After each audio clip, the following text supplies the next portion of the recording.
سورۃ البقرہ کی آیت نمبر 245 میں ہم نے انفاق فی سبیل اللہ کا حکم پڑھا کہ یا ایھا الذین آمنوا انفقوا، اے لوگو جو ایمان لائے ہو خرچ کرو. یہاں پر خرچ کرنے کا فائدہ بتایا جا رہا ہے اور یہ بھی کہ کہاں خرچ کرو. مثل الذین، مثال ان لوگوں کی، ينفقون جو خرچ کرتے ہیں، اموالہم اپنے مال، یعنی وہ لوگ جو اپنے مال خرچ کرتے ہیں اللہ کے حکم پر عمل کرتے ہوئے اب اپنا مال آگے دیتے ہیں. اور انفاق کا لفظی معنی کیا بتایا تھا میں نے؟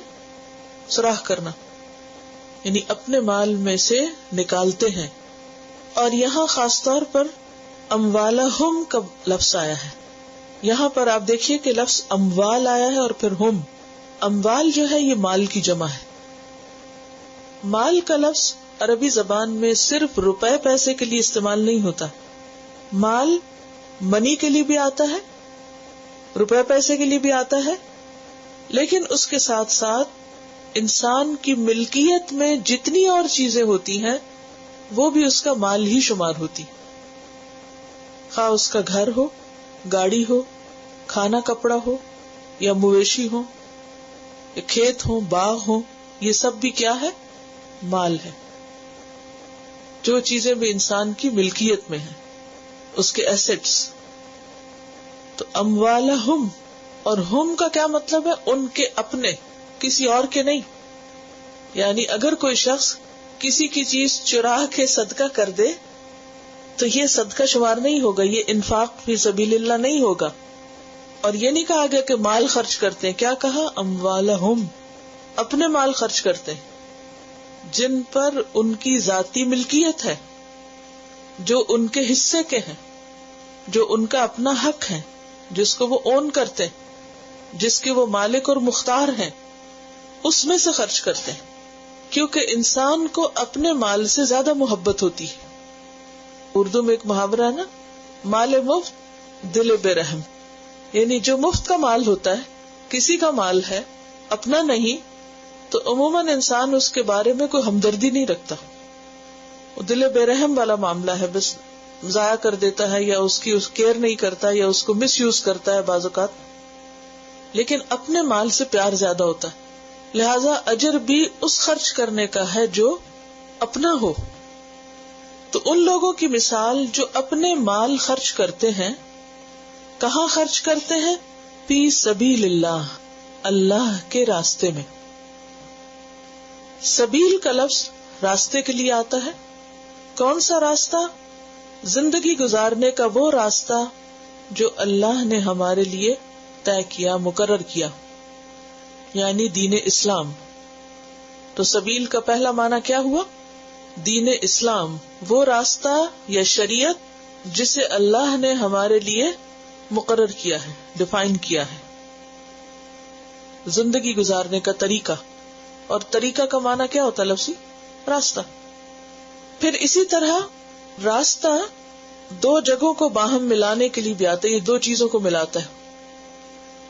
تو فی سبیل اللہ سے مراد وہ راستہ جو بندے کو اللہ سے ملاتا ہے، اللہ کی طرف جانے کا راستہ، اللہ کی محبت حاصل کرنے کا راستہ. اسی طرح بعض اوقات اس کو سبیل المؤمنین بھی کہا گیا ہے، یعنی سبیل اللہ کو قرآن پاک میں ایک اور جگہ سبیل المؤمنین بھی کہا گیا، مومنوں کا راستہ. تو مومنوں کی طرف اس کو نسبت کیوں دی گئی؟ کیونکہ ایمان والے ہی اس راستے پہ چلتے ہیں، باقی لوگ اس راستے پہ نہیں چلتے، وہ اور راستوں پہ چلتے ہیں. تو اللہ کے راستے پر وہی چلے گا جسے اللہ سے محبت ہوگی، جو اللہ کی طرف جانا چاہے گا. تو فی سبیل اللہ سے مراد اللہ کے دین کے راستے میں خرچ کرتے ہیں، اللہ کی اطاعت کے کاموں میں خرچ کرتے ہیں، اللہ کو راضی کرنے کے لیے خرچ کرتے ہیں. یعنی راہ خیر میں، جہاد فی سبیل اللہ میں، اسلام اور مسلمانوں کی فلاح و بہبود میں، یہ مراد. کمثلی، ان کی مثال، یعنی ان کے خرچ کرنے کی مثال، کیسی ہے؟ کمثل، مانند مثال، حبتن، ایک دانے کے، یعنی مراد ایک شخص کے ہے جو ایک دانہ اگائے. یعنی مثال کس کی طرح ہے؟ ایک اگانے والے کی، یعنی ایک کسان کی طرح ہے. کیونکہ لوگوں کی مثال بیان کی گئی نا، تو جب مثال بیان ہوتی ہے تو ایک چیز اور دوسری چیز کے درمیان کوئی مشابہت بھی ہونی چاہیے. تو یہاں کس کی مثال ہے؟ انسانوں کی مثال. کن انسانوں کی؟ جو ایمان والے ہیں. تو انسان کو کس سے مثال دیں گے؟ انسان سے دیں گے نا. تو یہاں حذف ہے. حذف کا کیا مطلب ہے؟ یعنی چھپا ہوا ہے، ڈراپڈ ہے. کون؟ کسان یا اگانے والا. ایسے لوگوں کی مثال اگانے والے کی مثال کی طرح ہے جو کیا اگاتا ہے؟ حبتن، ایک دانہ، یعنی جیسے گندم کا دانہ ہے یا باجرے کا دانہ ہے. انبتت، اس نے اگائی، یعنی اس دانے سے نکلی. کیا نکلی؟ 7 سنابلا، بالیاں. بالی کا لفظ جو نا بال سے ہے. بال کس کو کہتے ہیں؟ جیسے سر کا بال ہے تو یہ بھی کیا کرتا؟ اگتا ہے نا. کبھی غور کیا آپ نے؟ یہ سر میں سے اگ رہا ہے. اور کیسے اگتا ہے؟ جیسے زمین میں سے بالی اگتی ہے. اس کو بالی کہتے ہیں، اس کو بال کہتے ہیں. تو دونوں میں ایک مماثلت ہے. یعنی ٹہنیاں سی جو اگتی ہے نا، ایک دانے سے 7 ٹہنیاں نکلی تو اس کو ٹہنی نہیں کہتے، کیونکہ ٹہنی درخت کی ہوتی ہے. کہ صرف سمجھانے کے لیے بتا رہی ہوں کہ جو کبھی آپ نے اگر گندم کا پودا دیکھا ہو تو وہ تنے پہ نہیں اگتا. گندم تنے پہ نہیں اگتی. تنا کیا ہوتا؟ سٹیم. اس کا ایک سٹیم نہیں ہوتا، بلکہ ڈائریکٹ زمین کے اندر سے 7 یا 7 سے بھی بعض اوقات زیادہ ٹہنیاں کٹھی نکل آتی ہیں. ایک دانے کی 7 شاخیں، 7 ٹہنیاں، یعنی 7 بالیاں. یہ ہے خوشے بھی ان کو کہتے ہیں، جو اس میں سے پھوٹتے ہیں، اسپائکس. فی کل سنبلتن، ہر اسپائک میں، ہر بالی میں، ہر بال میں 100 حبہ، اوپر جا کے 100 دانے لگتے. کبھی آپ نے سٹا دیکھا ہوگا، سٹا معلوم ہے؟ تو وہ ایک سٹا ایسے ہوتا ہے جیسے، یہ بالی تو نہیں لیکن پھر بھی تھوڑی سی بات سمجھ آ جائے گی آپ کو. جیسے یہ ایک ٹہنی ہے اور ٹہنی کے اوپر یہ 3 ٹہنیاں ہیں، اور 3 ٹہنیوں کے اوپر آپ دیکھ رہے ہیں کہ چھوٹے چھوٹے چھوٹے کئی ایک پھول ہیں. تو گندم کا سٹا کیا ہوتا ہے؟ زمین سے نکلی بالی، وہ بالی گئی سیدھی اوپر، اور اوپر جا کے اس کے پورا وہ ایریا بن جاتا ہے جس میں دانے لگے ہوئے ہوتے ہیں. اور ایک دانے کے 7 بالیاں اور ہر بالی کے اوپر 100 دانے، تو ملٹی پلائی بائی 700 ہو گئے. 1 ملٹیپلائی بائی 700 تو کیا بن گئے؟ 700. ایک دانا کتنے دانے بن گئے؟ 700. اور صرف یہ 700 تک ہی نہیں جاتا. واللہ، اور اللہ، یضاعف، بڑھاتا ہے، زیادہ کرتا ہے. لمن یشاء، جس کے لیے وہ چاہتا ہے. یہ اللہ کی مشیت ہے، اللہ کی اپنی مرضی ہے کہ کس کو کتنا زیادہ دینا ہے. کوئی بندہ نہیں جانتا کہ اس کو خود کیا ملنے والا، یا کوئی کسی انسان کے حق میں فیصلہ نہیں کر سکتا کہ اس کو اتنا ملے گا. یہ دینے والے کو ہی پتا ہے کہ کس کو مجھے کتنا دینا ہے، اور اس کی یہ مشیت حکمت پر مبنی ہوتی. لکھ لیجئے بات، اللہ کی مشیت کس پر مبنی ہے؟ حکمت. اچھا، ہماری مرضی کس پر مبنی ہوتی ہے؟ جب ہم اپنی مرضی کرتے ہیں، اگر کوئی ہم سے کچھ مانگے تو بعض اوقات ہم کہتے ہیں ہم نہیں دے رہے. کوئی پوچھے کیوں، تو ہم کہتے ہیں ہماری مرضی، ہماری مرضی. اب یہ جو مرضی ہے ہماری، اس کے پیچھے کیا وزڈم ہے؟ بعض اوقات کوئی وزڈم نہیں ہوتی، ضد ہوتی ہے، انا ہوتی ہے، یا بس ایسے موڈ. لیکن اللہ تعالی کی چاہت یا اللہ کی مشیت ایسے نہیں ہوتی کہ ہاں میری مرضی، اور اللہ تعالی بغیر حکمت کے کوئی کام کرے. کہ اچھا، جیسے دنیا کے بادشاہ ہوتے ہیں، بے سوچے سمجھے کسی کو لاکھوں سے نواز دیا اور کسی ضرورت مند کو پھوٹی کوڑی بھی نہ دی. وہ ایسے نہیں کرتا. اللہ کے فیصلے، اللہ کی مشیت، مشیت کا کیا معنی ہوتا ہے؟ اس کی چاہت کس پر مبنی ہے؟ حکمت پر. اس کے پیچھے بہت بڑی وزڈم ہوتی ہے. اور اس کی سمجھ ہوتی ہے کہ کون کتنے کے قابل ہے، کس کا کام کتنا ہے، اس کو کتنا ریوارڈ ملنا چاہیے. واللہ یضاعف لمن یشاء، اور اللہ زیادہ کرتا ہے جس کے لیے چاہتا ہے. کس سے زیادہ؟ 700 سے بھی زیادہ. بخاری کی حدیث میں آتا ہے ان اللہ یضاعفها الى 700 ضعف الى اضعاف کثیرۃ، بے شک اللہ اسے بڑھاتا ہے 700 گنا تک، 700 گنا سے لے کر کئی گنا زیادہ تک. اضعاف کثیرہ، بہت سارے، یعنی بہت کثرت کے ساتھ. اور یہ ڈپینڈ کرتا ہے کہ کس نے کتنے اخلاص کے ساتھ خرچ کیا، کہاں سے خرچ کیا، کس جگہ خرچ کیا. تو وہ سارے عمل کو دیکھ کر اس کے مطابق انسان کا ثواب ڈٹرمن کرتا ہے. واللہ، اور اللہ واسع، وسعت والا ہے. وسعت والے سے مراد کیا ہے؟ یعنی اس کے ہر کام میں وسعت ہے، ہر صفت وسیع ہے. جیسے اس کی قدرت، اس کی طاقت، اس کی بخشش، اس کی تمام صفات میں وسعت ہے. علیم، علم والا ہے، اور اس کا علم کامل ہے. ماضی کا علم بھی رکھتا ہے، حال کا بھی رکھتا ہے، مستقبل کا بھی رکھتا ہے، ظاہر کا علم بھی رکھتا ہے. عالم الغیب والشہادہ، ظاہر و باطن کا علم رکھتا ہے، غیب و حاضر کا علم رکھتا ہے. ہر چیز کا علم اس کے پاس ہے. اس آیت کو جب آپ دیکھ رہے ہیں اپنے سامنے، تو اس میں دراصل مثال دے کر ایک بات سمجھائی گئی ہے، اور مثال اس چیز کی دی گئی ہے جس کا مشاہدہ ہم دنیا میں کر سکتے ہیں. اور دنیا کی ایک بڑی آبادی کھیتی باڑی کرتی ہے اور اس گارڈننگ کرتے ہیں بہت سے لوگ، تو یہ چیزیں ان کے مشاہدے میں آتی رہتی. اور انسان کو بہت ہی حیرت ہوتی ہے اس وقت جب زمین ان کے سامنے اپنے خزانے اگل رہی ہوتی، کہ وہ اپنے ہاتھوں سے ایک دانہ ڈالتے ہیں اور وہ ان کے سامنے ملٹی پلائی ہو کے باہر آتا ہے.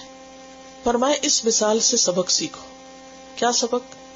کہ ہم میں سے ہر عمل کرنے والا اس دنیا میں ایسا ہی ہے جیسے دانے بونے والا. ہر عمل، اور خصوصاً انفاق فی سبیل اللہ، اللہ کے راستے میں مال خرچ کرنا، ایسا ہے جیسے زمین میں کوئی چیز اگانا. زمین میں جب کوئی چیز اگائی جاتی ہے تو بظاہر کہاں جاتی ہے؟ ایسے لگتا ہے جیسے مٹی میں مل گئی. کسی چیز کا مٹی میں ملنا محاورہ ہے نا، گویا بظاہر ضائع ہونا، ختم ہونا. جب ہم اپنے مال میں سے کچھ حصہ کسی اور کو دے دیتے ہیں تو ہمارے ہاتھ سے وہ نکل جاتا ہے، گویا ہمارے پاس کچھ نہیں رہا، وہ مٹی میں مل گیا. لیکن اللہ سبحانہ و تعالیٰ اس قدر قدردان ہے کہ وہ انسان کی کوششوں کو ضائع نہیں کرتے. کوئی بھی کوشش، یہاں تو اموال کی بات ہوئی نا، جسے مال اور خرچ کرنے کی چیزیں، لیکن پیچھے آپ سے میں نے ذکر کیا تھا کہ انفاق کا لفظ صرف مال کے لیے نہیں آتا، بلکہ اس کے علاوہ ہر وہ چیز جس کا انسان مالک ہوتا ہے. یعنی عطا اور بخشش کے معنوں میں بھی رزق کا لفظ آتا ہے نا. تو کچھ بھی جو انسان کو ملا ہو، جو اس کی ملکیت میں، اسے آگے دینا، سب کچھ شامل ہے ایک عام مفہوم کے اعتبار سے. لیکن اگر اس کو صرف یہاں مال کے اعتبار سے بھی لیا جائے تو آپ سوچئے کہ آپ 1 پینس جو خرچ کرتے ہیں، 1 پینس، only 1 پینس، not $1، کیا 1 پینس، تو بظاہر ایسا ہے جیسے آپ وہ کسی کے ہاتھ میں دیا، گویا مٹی میں یا زمین میں چھپا دیا، چھپ گیا. کیونکہ لینے والا بعض اوقات اس کا ذکر تک نہیں کرتا، کسی کو پتہ ہی نہیں چلتا کہاں گیا. یعنی چیز آپ کی تھی، کون لے گیا، کہاں گئی، کسی کو خبر نہیں، چھپ گئی.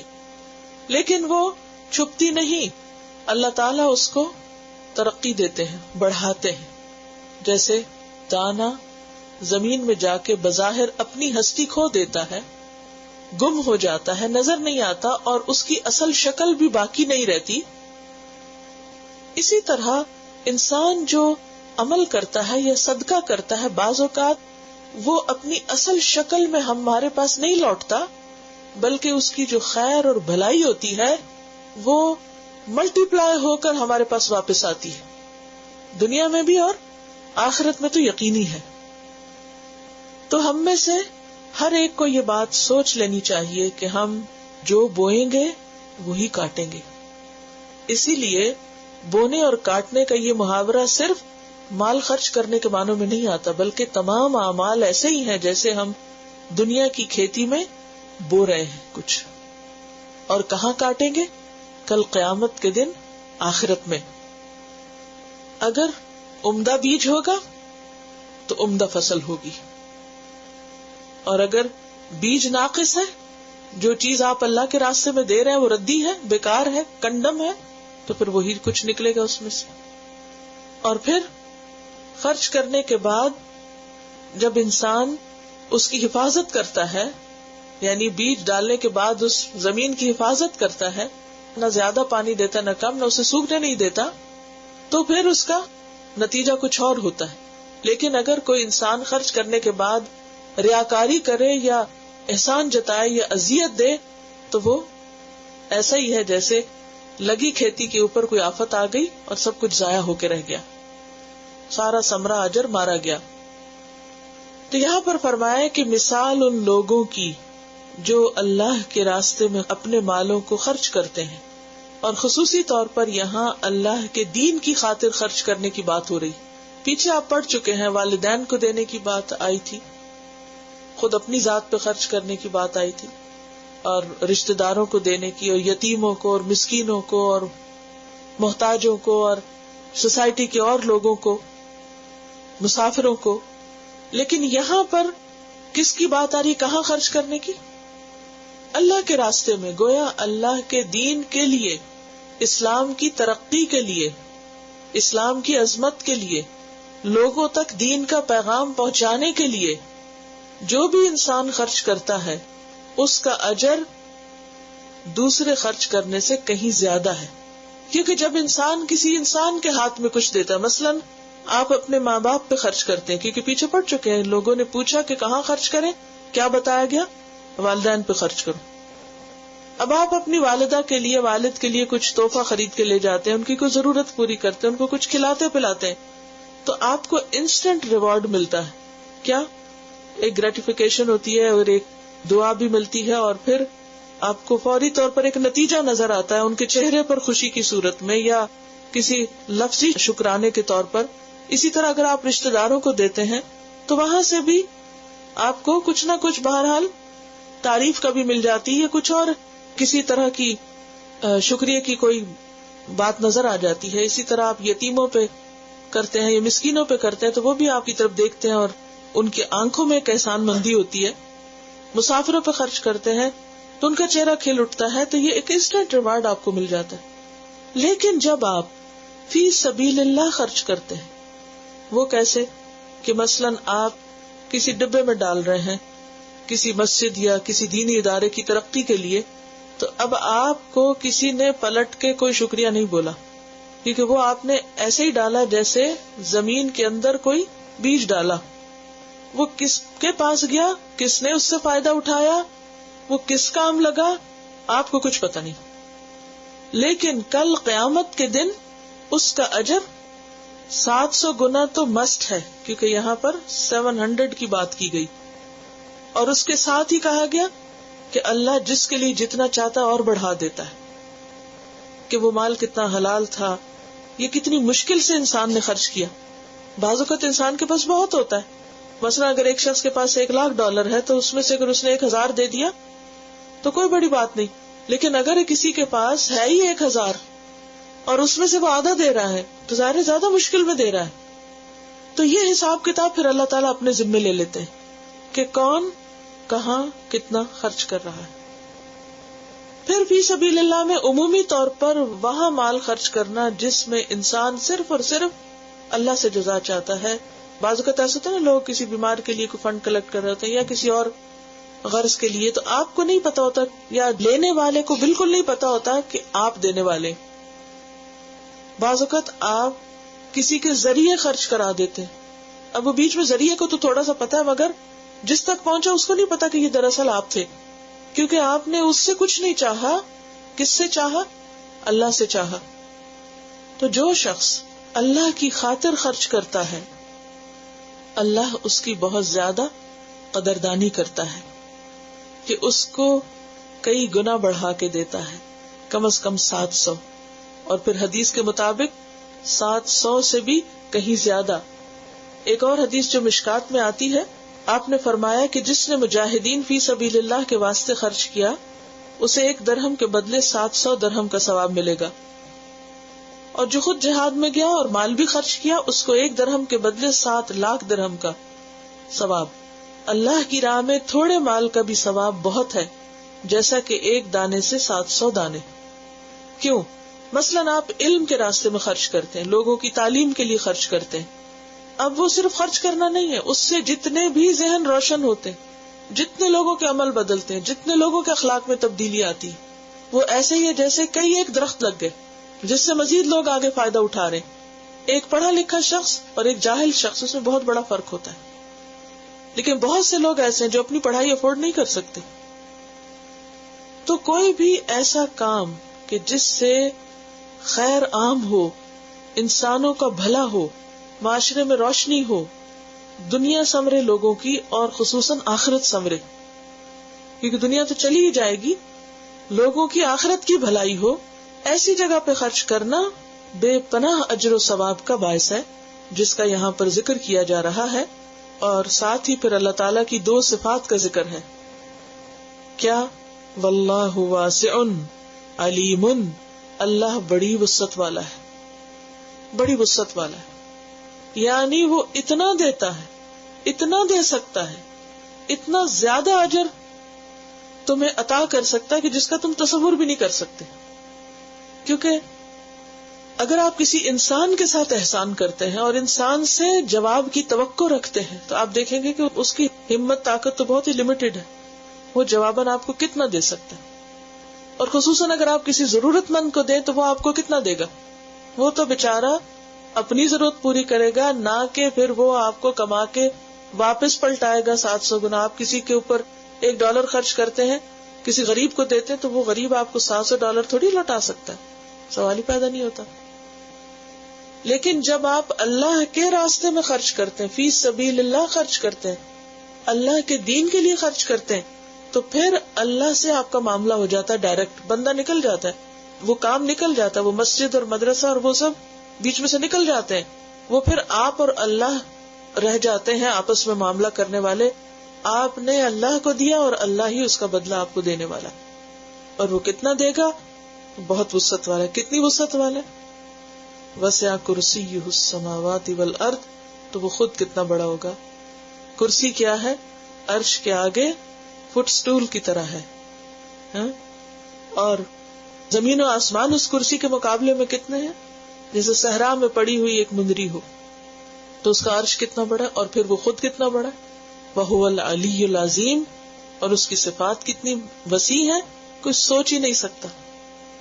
تو جس نے معاملہ اللہ کے ساتھ کر لیا اور ہر طرح کی ریاکاری اور دکھاوے اور ظاہری چیزوں سے اٹھ گیا اوپر، پھر اللہ اس کو اتنا عطا کرے گا کہ جس کا وہ اندازہ بھی نہیں کر سکتا. واسع، اپنے علم میں وسعت والا، اپنی قدرت میں، رحمت میں، مغفرت میں، جتنی بھی اس کی صفات ہیں، اور خاص طور پر اپنی عطا میں، بخشش میں. حتیٰ کہ ایک حدیث میں آتا ہے ایک کھجور پہاڑ کے برابر بن جاتی.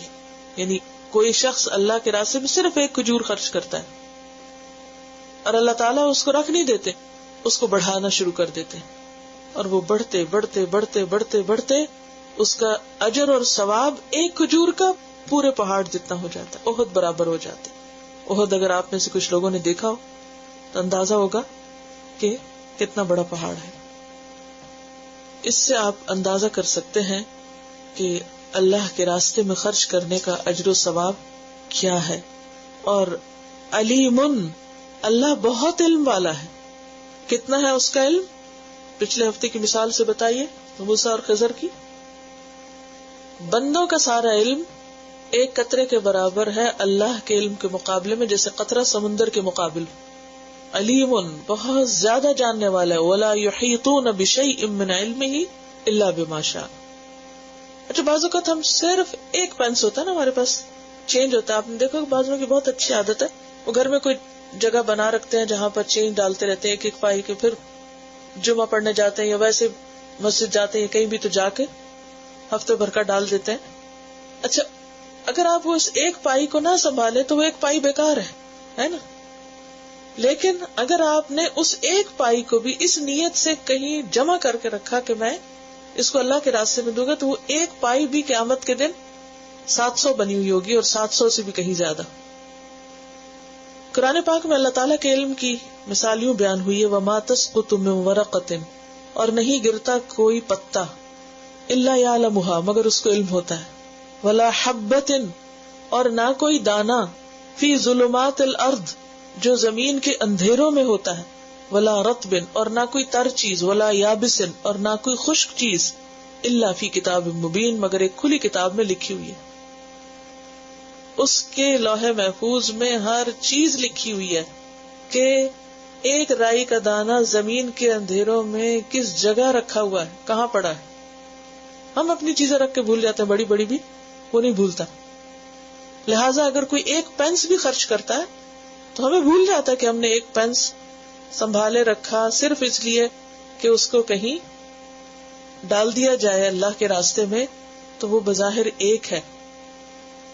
اب آپ دیکھیں کہ اگر 100 لوگ یہ سوچ کر ایک پینس ڈالیں کہیں تو کتنے بن جائیں گے؟ $1 بن جائے گا. 100 لوگ $1، صرف $1 کیا ہے؟ دودھ کا ڈبہ بھی نہیں آتا. تو صرف $1 100 لوگ یہ سوچ کے کسی دن کسی جگہ ڈال دے تو کیا ہوگا؟ $100 بن جائیں گے، اور اس سے کتنے کام ہو سکتے ہیں. اسی لیے اللہ سبحانہ وتعالی حبہ سے مثال دے. یہ آیتیں تو آ جائیں، لیکن پچھلے ہفتے میری بیٹی 4 سال کی، میں نے گھر میں ایک چیریٹی باکس بنایا ہوا ہے بچوں کو ترغیب دینے کے لیے کہ اس میں جو بھی پینی $1 کچھ ڈال دینا. تو چھوٹی بیٹی میری 4 سال کی، اس کے ہاتھ میں کچھ سینٹس تھے. میں نے کہا اس میں ڈالنے، بچے آتے ہیں کہتے ہیں مجھے دو، میں اس میں ڈالوں نا، کہتے نہیں مجھے الہدا کے چیریٹی باکس میں ڈالنا ہے. تو میں اپنی فرینڈ سے بات کر رہی تھی پچھلے ویک، اس سے میں نے سنا تو میرے دل میں یہ بات ہے کہ ہم جاتے ہیں الہدا میں، ہر چیز ہم یوز کرتے ہیں، فائدہ اٹھاتے ہیں، فیس تو ہم دیتے ہیں اپنے لیے، لیکن ہم کیوں نہ دل میں یہ سوچیں کہ $1 ہم ہر ہفتے کم از کم اس میں ڈالیں گے نا. تو مجھے یہ بات آپ تک پہنچانی تھی. مجھے اپنی بیٹی سے یہ چیز جو ہے نا میرے دل میں آئی. جزاک اللہ. بعض اوقات بچے وہ سکھا دیتے ہیں ہمیں کہ جو ہمارے ذہن میں نہیں آتا. تو بات یہ ہے کہ اللہ تعالیٰ کسی اور چیز سے بھی مثال دے سکتے تھے، لیکن ایک دانے سے کیوں دی؟ کھانا کھاتے ہوئے اگر ایک چاول گر جائے تو آپ میں سے کتنے لوگ اٹھائیں گے اس کو؟ کوئی بھی نہیں اٹھاتے، وہ کہتے ہیں بس جھاڑ دیا ختم. حالانکہ اس کو بھی اٹھا لینا چاہیے. سنت یہی ہے کہ کچھ بھی گر جائے کھاتے ہوئے تو اس کو اٹھا لینا چاہیے. بہرحال اب یہ ہے کہ ایک دانہ جس کی عام طور پر ہمارے نزدیک یا بظاہر کوئی ویلیو نہیں، لیکن اللہ کے ہاں اس کی بھی بہت زیادہ ویلیو ہے، بہت زیادہ قدردانی، کیونکہ وہ قطرہ قطرہ ہی مل کر سمندر بنتا ہے. تو اس لیے اللہ سبحانہ وتعالیٰ نے دانے کی مثال دی، اور مثال اس لیے دی اللہ نے کہ بات زیادہ سمجھ آتی. اگر اللہ تعالیٰ یہاں پر صرف اتنا فرما دیتے کہ لوگوں اگر تم اللہ کے راہ میں خرچ کرو گے تو میں تمہیں 700 گنا اس کا اجر دوں گا، تو بات اس طرح نہیں دل کو لگتی جس طرح ایک دانے کے اگانے سے مثال دے کر اور اس کی بالیوں سے اور پھر وہ سارا ایک امیجن کرا دیا. مثالوں سے بات زیادہ سمجھ میں آتی ہے، زیادہ اس سے فائدہ حاصل ہوتا ہے. قرآن پاک میں آتا ہے کہ وَتِلْكَ الْأَمْثَالُ نَضْرِبُهَا لِلنَّاسِ وَمَا يَعْقِلُهَا إِلَّا الْعَالِمُونَ. یہ مثالیں ہم انہیں لوگوں کے لیے بیان کرتے ہیں، لیکن اسے صرف علم والے ہی سمجھتے ہیں.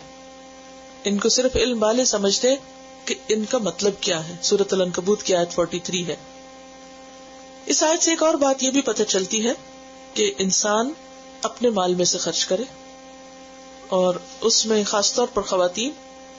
بعض اوقات ہسبینڈ کے مال میں سے ہم خرچ کر دیتے ہیں تو سمجھتے ہیں کہ ہمارا بھی ہو گیا، ٹھیک ہے، وہ اجر ثواب مل جاتا ہے اس ایفرٹ کا، محنت کا، لیکن خاص طور پر جو آپ کا ذاتی جیب خرچ ہے اس کو صرف اپنی ذات پہ نہ لگائیے، اس میں سے اللہ کے راستے میں دیجیے. دس از مائن، یعنی آپ کا وہ ہے جس سے آپ جو چاہیں کر سکیں، جو آپ کو مل جائے، خواہ ہسبینڈ دیں، پیرنٹس دیں یا آپ خود کمائیں کسی بھی طرح، لیکن وہ آپ کا اپنا، اس میں سے نکالیں. پھر اسی طرح اگر آپ کام کرتے ہیں یا پھر آپ یہ کہ وراثت میں سے کچھ ملا یا کسی سے تحفے تحائف کی شکل میں کچھ ملا، تو وہ خالص آپ کا ہے، آپ جیسے چاہیں اس کو خرچ کریں. اس کے خرچ کرنے کا اجر و ثواب زیادہ ہے. اور خصوصاً جس سے آپ کو کوئی انس ہو یا آپ کو محبت ہو. تو لن تنالوا البر حتى تنفقوا مما تحبون. پھر ایک بات یہ بھی ہے کہ فی سبیل اللہ یعنی اللہ کی مرضی کے کاموں میں خرچ ہو، حرام چیزوں میں خرچ نہ ہو. یعنی اگر کوئی شخص غلط راستے پر مال خرچ کرتا ہے، کوئی شخص غلط کام کر رہا ہے اور آپ اس کو سپورٹ کر دیتے ہیں تو آپ اسی کے پلے میں آپ کی بھی کوشش چلی جائے گی. تو اس سے بھی بچنا چاہیے. مثلاً بعض لوگ صدقہ جاریہ کا کام سمجھ کر کچھ کتابیں چھپوا لیتے ہیں، کارڈ چھاپ لیتے ہیں، کوئی کاغذ چھاپ لیتے ہیں. اچھا وہ کاغذ اور کتاب اور کارڈ کیا ان اوتھینٹک بات ہے، دیکھا ہی نہیں، بس کسی نے کہہ دیا اور بے سوچے سمجھے اس میں پیسہ لگا دیا. اب اس کا بھی ثواب نہیں ہوگا. فی سبیل اللہ وہ ہے جو اللہ کا دین ہے. سبیل کا معنی کیا بتایا تھا میں نے؟ جو دین، جو اس کے دین کی اصل سچی صاف ستھری بات ہے. مثلا آپ قرآن مجید چھپاتے ہیں یا ایسی کتاب چھپاتے ہیں کہ جس میں صحیح اوتھینٹک نالج ہے، تو اس کا ثواب بے پناہ ہوگا، کیونکہ وہ کتاب جب تک چھپی ہوئی ہے، جب تک موجود ہے، اور جتنے لوگ اس کو پڑھتے ہیں، وہ جتنا عمل کرتے ہیں، وہ اس کے دور دور دور تک اجر و ثواب پہنچتے رہیں گے آپ کو. پھر اسی طرح ایک اور بات یہ بھی ہے کہ خرچ کرنے میں اللہ تعالیٰ نے جو شروط عائد کی ہیں ان کا لحاظ رکھا جائے، اور ان میں سے خرچ یہ ہے کہ اعتدال کے ساتھ کیا جائے. مثلاً والذین اذا انفقوا لم یسرفوا ولم یقتروا وکان بین ذلک قواما.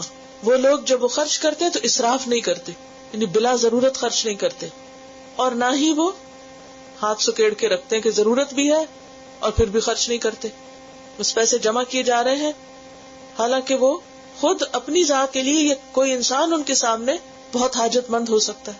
اور پھر یہاں ہمیں اللہ تعالیٰ کی رحمت بھی پتہ چل رہی ہے اس آیت سے کہ اللہ تعالیٰ کتنا بڑا اور بلند اور رحیم و کریم ہے کہ وہ ایک کے بدلے میں 700 اور 7 لاکھ اور 7 کروڑ تک اور اس سے بھی زیادہ دیتا ہے. اوور آل اللہ کے راستے میں خرچ کرنا نہایت پسندیدہ عمل ہے. ایک جنگ کے موقع پر حضرت عثمان نے 1000 اونٹ اور 1000 دینار دیے تھے. آپ صلی اللہ علیہ وسلم خوشی سے ان کو الٹ پلٹ رہے تھے اور دعا دے رہے تھے اور یہ کہہ رہے تھے کہ آج کے بعد عثمان جو بھی عمل کرے اس کو نقصان نہیں ہوگا. یعنی اس نے ایسے موقع پر، جنگ تبوک کا موقع تھا جو کہ غزوۃ الاسرہ کہلاتی، کہ بہت ہی تنگی کا وقت تھا، تو اس تنگی کے وقت میں انہوں نے خرچ کیا تھا اور بہترین مال خرچ کیا تھا، تو اس پر آپ کو یہ خوشخبری دی گئی تھی. تو بات یہ ہے کہ بعض اوقات کسی چیز کی انتہائی شدید ضرورت ہوتی ہے اور ہم خود بھی ضرورت مند ہوتے ہیں، لیکن اپنی ضرورت کاٹ کر دین کی ضرورت پوری کرنا، دین کا دفاع کرنا، اس کی حفاظت کرنا، اس کی ترقی کے لیے خرچ کرنا، وہ کئی گنا زیادہ اجر و ثواب کا باعث بن جاتا ہے. اور یہ حقیقت ہے کہ دانہ خاک میں مل کر گل و گلزار ہوتا ہے. اگر آپ اس کو کسی شیشے کی بوتل میں ڈال کے میز پہ سجا دیں تو وہاں وہ گل و گلزار نہیں ہوگا. بعض اوقات مجھے بڑی حیرت ہوتی ہے نا کہ ہم اپنے گھروں میں ایک کے بعد ایک ڈیکوریشن پیس خرید کر انتہائی مہنگے سجائے چلے جاتے ہیں. تو سوچے ہماری یہ دیواریں بھری ہوئی ہوں اور ہمارے عمل میں کچھ نہ ہو، اخلاق نہ ہو، علم نہ ہو، کیا فائدہ؟ اس سے کچھ اضافہ نہیں ہوگا ہماری آخرت کے اجر میں. وہ صرف دل کی ایک تسلی ہے کہ سامنے لٹکی ہوئی چیزیں.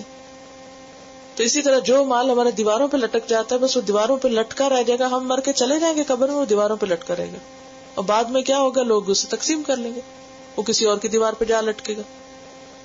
بعض تو پھینک دیتے، وہ کہتے ہیں آؤٹ ڈیٹڈ ہے، ہم پرانے ہو گئے، کنڈم کر دیتے ہیں. ایک ایک چیز اگر ہم سب اپنے گھر کا جا کے جائزہ لیں کہ ہم نے اپنی ڈیکوریشن پہ کتنا خرچ کیا اور فی سبیل اللہ کتنا خرچ کیا، کتابوں پہ کتنا کیا، اپنے علم پہ کتنا کیا، لوگوں کو سکھانے میں کتنا کیا، وہ جو آخرت میں کام آنے والا وہاں کتنا کیا، اور جو دنیا میں چھوڑ کے جانے والے ہیں اس پر کتنا خرچ کیا.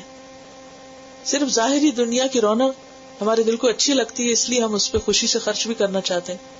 اور چونکہ اللہ کے راستے میں خرچ کیا وہ بظاہر مٹی پہ چلا جاتا ہے، ابھی نظر کچھ نہیں آ رہا، تو کل قیامت کے دن نظر آئے گا کہ اتنے گنا. حالانکہ دنیا میں بھی اللہ تعالیٰ کا وعدہ ہے کہ وما انفقتم من شیء فهو يخلفه، جو تم خرچ کرتے اللہ اس کی پیچھے اور لے آتا. آپ دیتے جاتے، کبھی ایسا ہوا کہ دیتے دیتے آپ بالکل ہی خزانہ خالی ہو گیا؟ جب سے پیدا ہوئے کھا ہی رہے ہیں نا، پہن ہی رہے ہیں، خرچ کر ہی رہے ہیں، خرچ ہی کیے چلے جا رہے ہیں، تو اللہ تعالیٰ دے بھی رہا اور آگے آپ دے بھی رہے. تو دراصل ایک امتحان ہے. اگر ہسبینڈ کچھ بھی آپ کو جیب خرچ کے طور پر دے تو اس کا بھی ثواب ہے، کیونکہ آپ کی ایفرٹ اور بہت سی چیزوں میں لگ رہی ہوتی ہے، آپ ایک پورا گھر سنبھال رہے ہیں، کچھ تو ایک میوچل انڈرسٹینڈنگ کے ساتھ چل رہے ہیں نا. تو اس لیے اگر ہسبینڈ کچھ بھی آپ کو جیب خرچ کے طور پر دیتے ہیں تو اسے ایز اے سیلری تو نہیں دیتے، لیکن ان کے اوپر فرض بھی ہے بیوی کا نان نفقہ. تو وہ جو آپ کو دیتے ہیں اور پھر وہ جو مال تحفے یا ہدیے کے طور پر آتا ہے وہ بھی آپ کا اپنا ہو جاتا ہے. ان کا سوال ہے دین کے راستے میں اگر مال خرچ کریں تو کیا اس میں بھی اعتدال کی بات ہوگی؟ عمومی طور پر تو عام حالات میں اعتدال ہی ہوگا، لیکن اگر خصوصی حالات ہوں، جیسے ایک جنگ کے موقع پر جہاں یہ حضرت عثمان نے 1000 اونٹ اور درہم دیے تھے، عبد الرحمن بن عوف نے 4000 دیے تھے، اور ابو بکر رضی اللہ تعالیٰ عنہ نے پورا گھر دیا تھا، کچھ بھی نہیں چھوڑا. کچھ مواقع ایسے ہوتے ہیں کہ جہاں پھر یہ نہیں دیکھا جاتا کہ اب کیا رکھنا ہے. مثلا آپ دیکھیں کہ عام طور پر آپ اپنے والدین کو کسی خاص موقع پر یا کسی بھی مناسبت سے کچھ نہ کچھ دیتے رہتے ہیں، لیکن بعض اوقات کیا ہوتا ہے وہ بیمار ہو جاتے ہیں. اب آپ کتنا دیتے ہیں؟ ہو سکتا ہے کہ آپ کے ذمہ ان کا پورا علاج آ جائے. آپ صرف وہ نہیں دیتے جو آپ کے پاس ہے، بعض اوقات آپ قرضہ لے کر بھی ان کا علاج کراتے ہے نا. تو یہ حالات اور ضرورت کے مطابق ہے. نارمل روٹین کے حالات میں تو آپ جیسے ابھی بات ہوئی تھی کہ اگر ہر ہفتے $1 بھی دے دیں تو بھی کیا ہے، وہ ایک چل رہا ہے معاملہ. لیکن ہر انسان کی حیثیت فرق ہے، کسی کے پاس ہو سکتا ہے $1 بھی نہ اور کسی کے پاس 100 ہو، یہ تو ہر ایک کی بات الگ ہے. لیکن بعض اوقات ایسے اوقات آ جاتے ہیں کہ مثلاً کوئی مسجد خریدی جا رہی، تو اب کیا ہے اس وقت آپ 100,000 تو نہیں دیں گے. اس وقت آپ ہو سکتا ہے کہ اپنی کوئی جمع پونجی میں سے نکال کے اپنی ضرورت کاٹ کر ضرورت وہاں پوری کریں گے، تاکہ مسلمانوں کے لیے ایک ایسی عبادت گاہ اور ایک ایسا مرکز بن جائے کہ جس سے مزید آئندہ نسلوں کو فائدہ پہنچے اور ہمارے لیے صدقہ جاریہ بھی ہو. تو وہاں پر پھر اعتدال کا مفہوم مختلف ہو جائے گا. تو ایک ہے عام حالات میں خرچ کرنا اور ایک ہے خصوصی مواقع کے مطابق خرچ کرنا. ان کا سوال یہ ہے کہ بعض اوقات ہسبینڈ کوئی فکس اماؤنٹ تو نہیں دیتے، لیکن یہ ہے کہ جیسے خرچ کے طور پر جو بھی دیا اور کہا یہ آپ کا ہے، جہاں چاہے خرچ کریں، تو کیا اس میں سے بھی صدقہ کر سکتے؟ بالکل کر سکتے ہیں. کیوں؟ اس لیے کہ اس میں سے اگر آپ اپنی ذات پہ کر رہے ہیں، گھر پہ کر رہے ہیں، تو کیا دین ہی کے کام پہ نہیں ہوگا؟ یعنی پھر اپنے پہ بھی کریں، دین میں بھی کریں، دوسروں پہ بھی کریں، رشتہ داروں پہ بھی کریں، یعنی مختلف ضروریات کو سامنے رکھ کے کر سکتے ہیں. الذین، وہ لوگ، ينفقون، جو خرچ کرتے ہیں، اموالہم، اپنے مالوں کو، فی سبیل اللہ، اللہ کے راستے میں. اب دوبارہ اعادہ کیا گیا. اعادہ کا کیا مطلب ہے؟ دہرائی کی گئی، ریپیٹ کی گئی ہے بات کہ اخلاص کے ساتھ خرچ کرو، صحیح جگہ پر کرو، دین کے فائدے میں خرچ کرو. اور جب ایسا شروع ہو گیا، کرنے لگ گئے آپ، پہلے تو کہا نا کہ کرو، پھر ان کی مثال دی گئی، اب ہو گیا، کام شروع ہو گیا. اب خرچ کرتے ہوئے کچھ اور مسائل پیش آ جاتے ہیں، جن میں سے خاص طور پر ایسی چیزیں جو نقصان دہ ہیں. جیسے آپ ایک بیج بوتے ہیں، کبھی آپ نے گارڈننگ کی ہوگی تو بعض اوقات آپ سیڈز ڈالتے ہیں، لیکن صرف سیڈز نہیں گرو کرتے، ساتھ ویڈز بھی گرو کر جاتے ہیں. تو پھر آپ کیا کرتے ہیں؟ ان کو ہٹاتے ہیں. اگر آپ نہیں ہٹائیں گے تو کیا ہوگا؟ وہ سیڈز 700 بیج نہیں لائیں گے، وہ پھر کچھ اور کر دیں گے، وہ کمزور ہو جائیں گے، یا ہو سکتا ہے کہ بعض مر بھی جائیں، گرو ہی نہیں کریں گے. تو یہ بالکل ایک فطری چیز ہے، یہ ایک حصہ ہے اس سارے عمل کا. اسی طرح اللہ نے حکم دیا خرچ کرو، ہم نے ارادہ کیا کریں گے، پھر اللہ تعالیٰ نے مزید شوق دلایا اگر خرچ کرو گے تو میں تمہیں اتنا لوٹاؤں گا، ہمیں اور شوق آ گیا، اب تو ضروری کریں گے، پہلے تو بھول گئے تھے پچھلے ہفتے، اب اس دفعہ نہیں چھوڑیں گے. اچھا اب کیا ہے؟ اب خرچ کرنے لگے ہیں، اب ساتھ ہی شیطان آ گیا، اور وہ کیا چاہے گا کہ اب یہ کرنے ہی لگا تو اس میں کچھ نہ کچھ خرابی کرو تاکہ یہ کیا کرایا اس کا برابر ہو جائے، کچھ نہ ملے اس کو.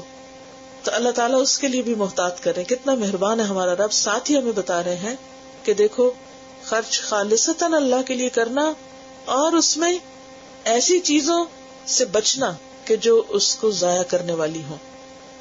وہ کیا ہے؟ ثم لا یتبعون، پھر وہ نہیں پیچھے لگاتے یا پیچھے لے آتے. کس کے؟ ما انفقو، جو انہوں نے خرچ کیا. کسے نہیں لاتے؟ منن، احسان کو، ولا اذا، اور نہ اذیت کو. خرچ کرنے کے بعد احسان اور اذیت سے کام نہیں لیتے، یعنی جس کو دیتے ہیں یا جہاں دیتے ہیں اس پر احسان نہیں جتاتے اور دکھ نہیں دیتے. احسان جتانا کیا ہوتا ہے؟ کسی کے اوپر اپنی فوقیت قائم کرنا، کسی کو ذلیل کرنا، حقیر کرنا، اس بنا پر کہ آپ نے اس پہ کچھ خرچ کیا، یا یہ کہ مثلاً آپ نے کسی ادارے پہ خرچ کیا ہے تو وہاں سے بینیفٹس کی ڈیمانڈ کرنا ایسی کہ جو ان کے بس میں نہ ہو. تو احسان جتانا کیا ہے کہ اس کو مینشن کرنا اس انداز میں کہ دوسرے کو حقیر کیا جائے. اور اذیت کیا ہے کہ لوگوں میں اس کا ذکر کرنا کہ جس سے لینے والا شرمندہ ہو اور دکھ اٹھایا، ہرٹ ہو. اذا کیا ہے؟ ہرٹ کرنا. بات یہ ہے کہ جب آپ نے اللہ کے لیے کیا، فی سبیل اللہ کیا، تو پھر بندوں پر کس بات کا احسان ہے؟ پھر آپ کا معاملہ تو اللہ کے ساتھ تھا، آپ کو تو اجر اللہ سے چاہیے. پھر آپ انسانوں میں اس کو کیوں نشر کر رہے ہیں؟ جب اللہ کے لیے کیا تو اللہ ہی اجر دے گا، اور اگر دنیاوی فائدے کے لیے کیا تھا تو دنیا میں پھر اس کا صلہ مل جائے گا، مگر آخرت میں کچھ نہیں رہے گا اس کے لیے. الذین ينفقون اموالهم فی سبیل اللہ، وہ لوگ جو اللہ کے راستے میں مال خرچ کرتے ہیں پھر خرچ کرنے کے پیچھے احسان اور اذیت نہیں لاتے. لہم اجرہم، ان کے لیے ان کا اجر ہے، ریوارڈ ہے.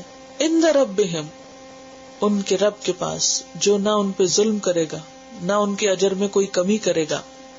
کیونکہ من و اذا اجر ضائع کرنے کا باعث بنتے ہیں، اور یہ اخلاص کے منافی چیز ہے. اور اس معاملے میں یہ بھی احتیاط کرنی چاہیے کہ یہ من و اذا نہ زبان سے ہو نہ عمل سے. کیونکہ بعض اوقات ہم زبان سے کچھ نہیں کہتے لیکن رویے میں وہ من ظاہر کرتے ہیں کہ میں نے تم پہ احسان کیا تھا یا میں نے فلاں پر احسان کیا تھا.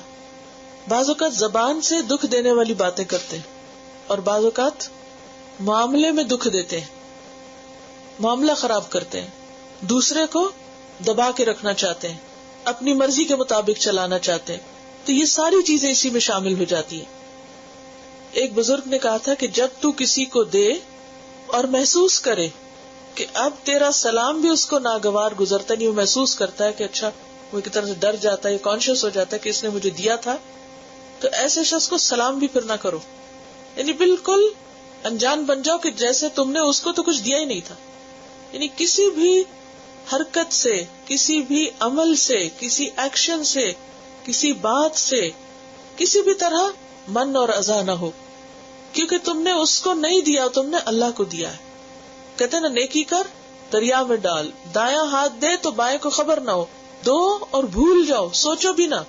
کیونکہ بعض اوقات ہم کسی کو دیتے ہیں کچھ، پھر وہ ہمارے ساتھ اچھا سلوک نہیں کرتا، تو پھر ہمیں خیال آتا ہے کہ اچھا، میں نے تو اس کو یہ اور یہ دیا تھا، اس کو اتنی بھی حیا نہیں رہی، اس نے سوچا بھی نہیں کہ میں نے اس کے ساتھ کیا کیا. اور پھر یہ نہیں کہ دل میں ہی سوچتے، بولنے بھی بیٹھ جاتے، اور کچھ نہیں تو کسی قریبی دوست سے، اپنے شوہر سے، کسی نہ کسی سے ضرور ذکر شروع کر دیں گے. تو بات یہ ہے کہ جو خالص اللہ کے لیے دیتا ہے اس کو یہ باتیں زیب نہیں دیتی، ان باتوں کا ذکر نہ. کیونکہ بعض اوقات آپ خود نہیں کہتے لیکن آپ کسی ایسے شخص کو کہہ دیتے ہیں، وہ اٹھ کے اس کو جا کہتا ہے اور کام خراب ہوتا ہے. یعنی ڈائریکٹلی آپ نہیں منو ادا کر رہے لیکن انڈائریکٹلی کر رہے ہیں، تو بات تو وہی ہے نا. اس لیے ان دو چیزوں سے پرہیز کی ضرورت ہے، اور جو ان سے بچ گیا، جو اس سے نکل آیا، لہم اجرہم، ان کے لیے ان کا اجر محفوظ ہو گیا. کہاں؟ کس کے پاس؟ عند ربہم. اچھا، بعض اوقات آپ نے دیکھا کہ نا، جیسے بچے اپنی کوئی چیز خود نہیں سنبھال سکتے، انہیں ڈر ہوتا ہے کہ کوئی اور اٹھا لے گا، یہ لے لے گا، تو وہ کس کے پاس جا کے رکھتے ہیں؟ امی یا آپ رکھ لیجئے.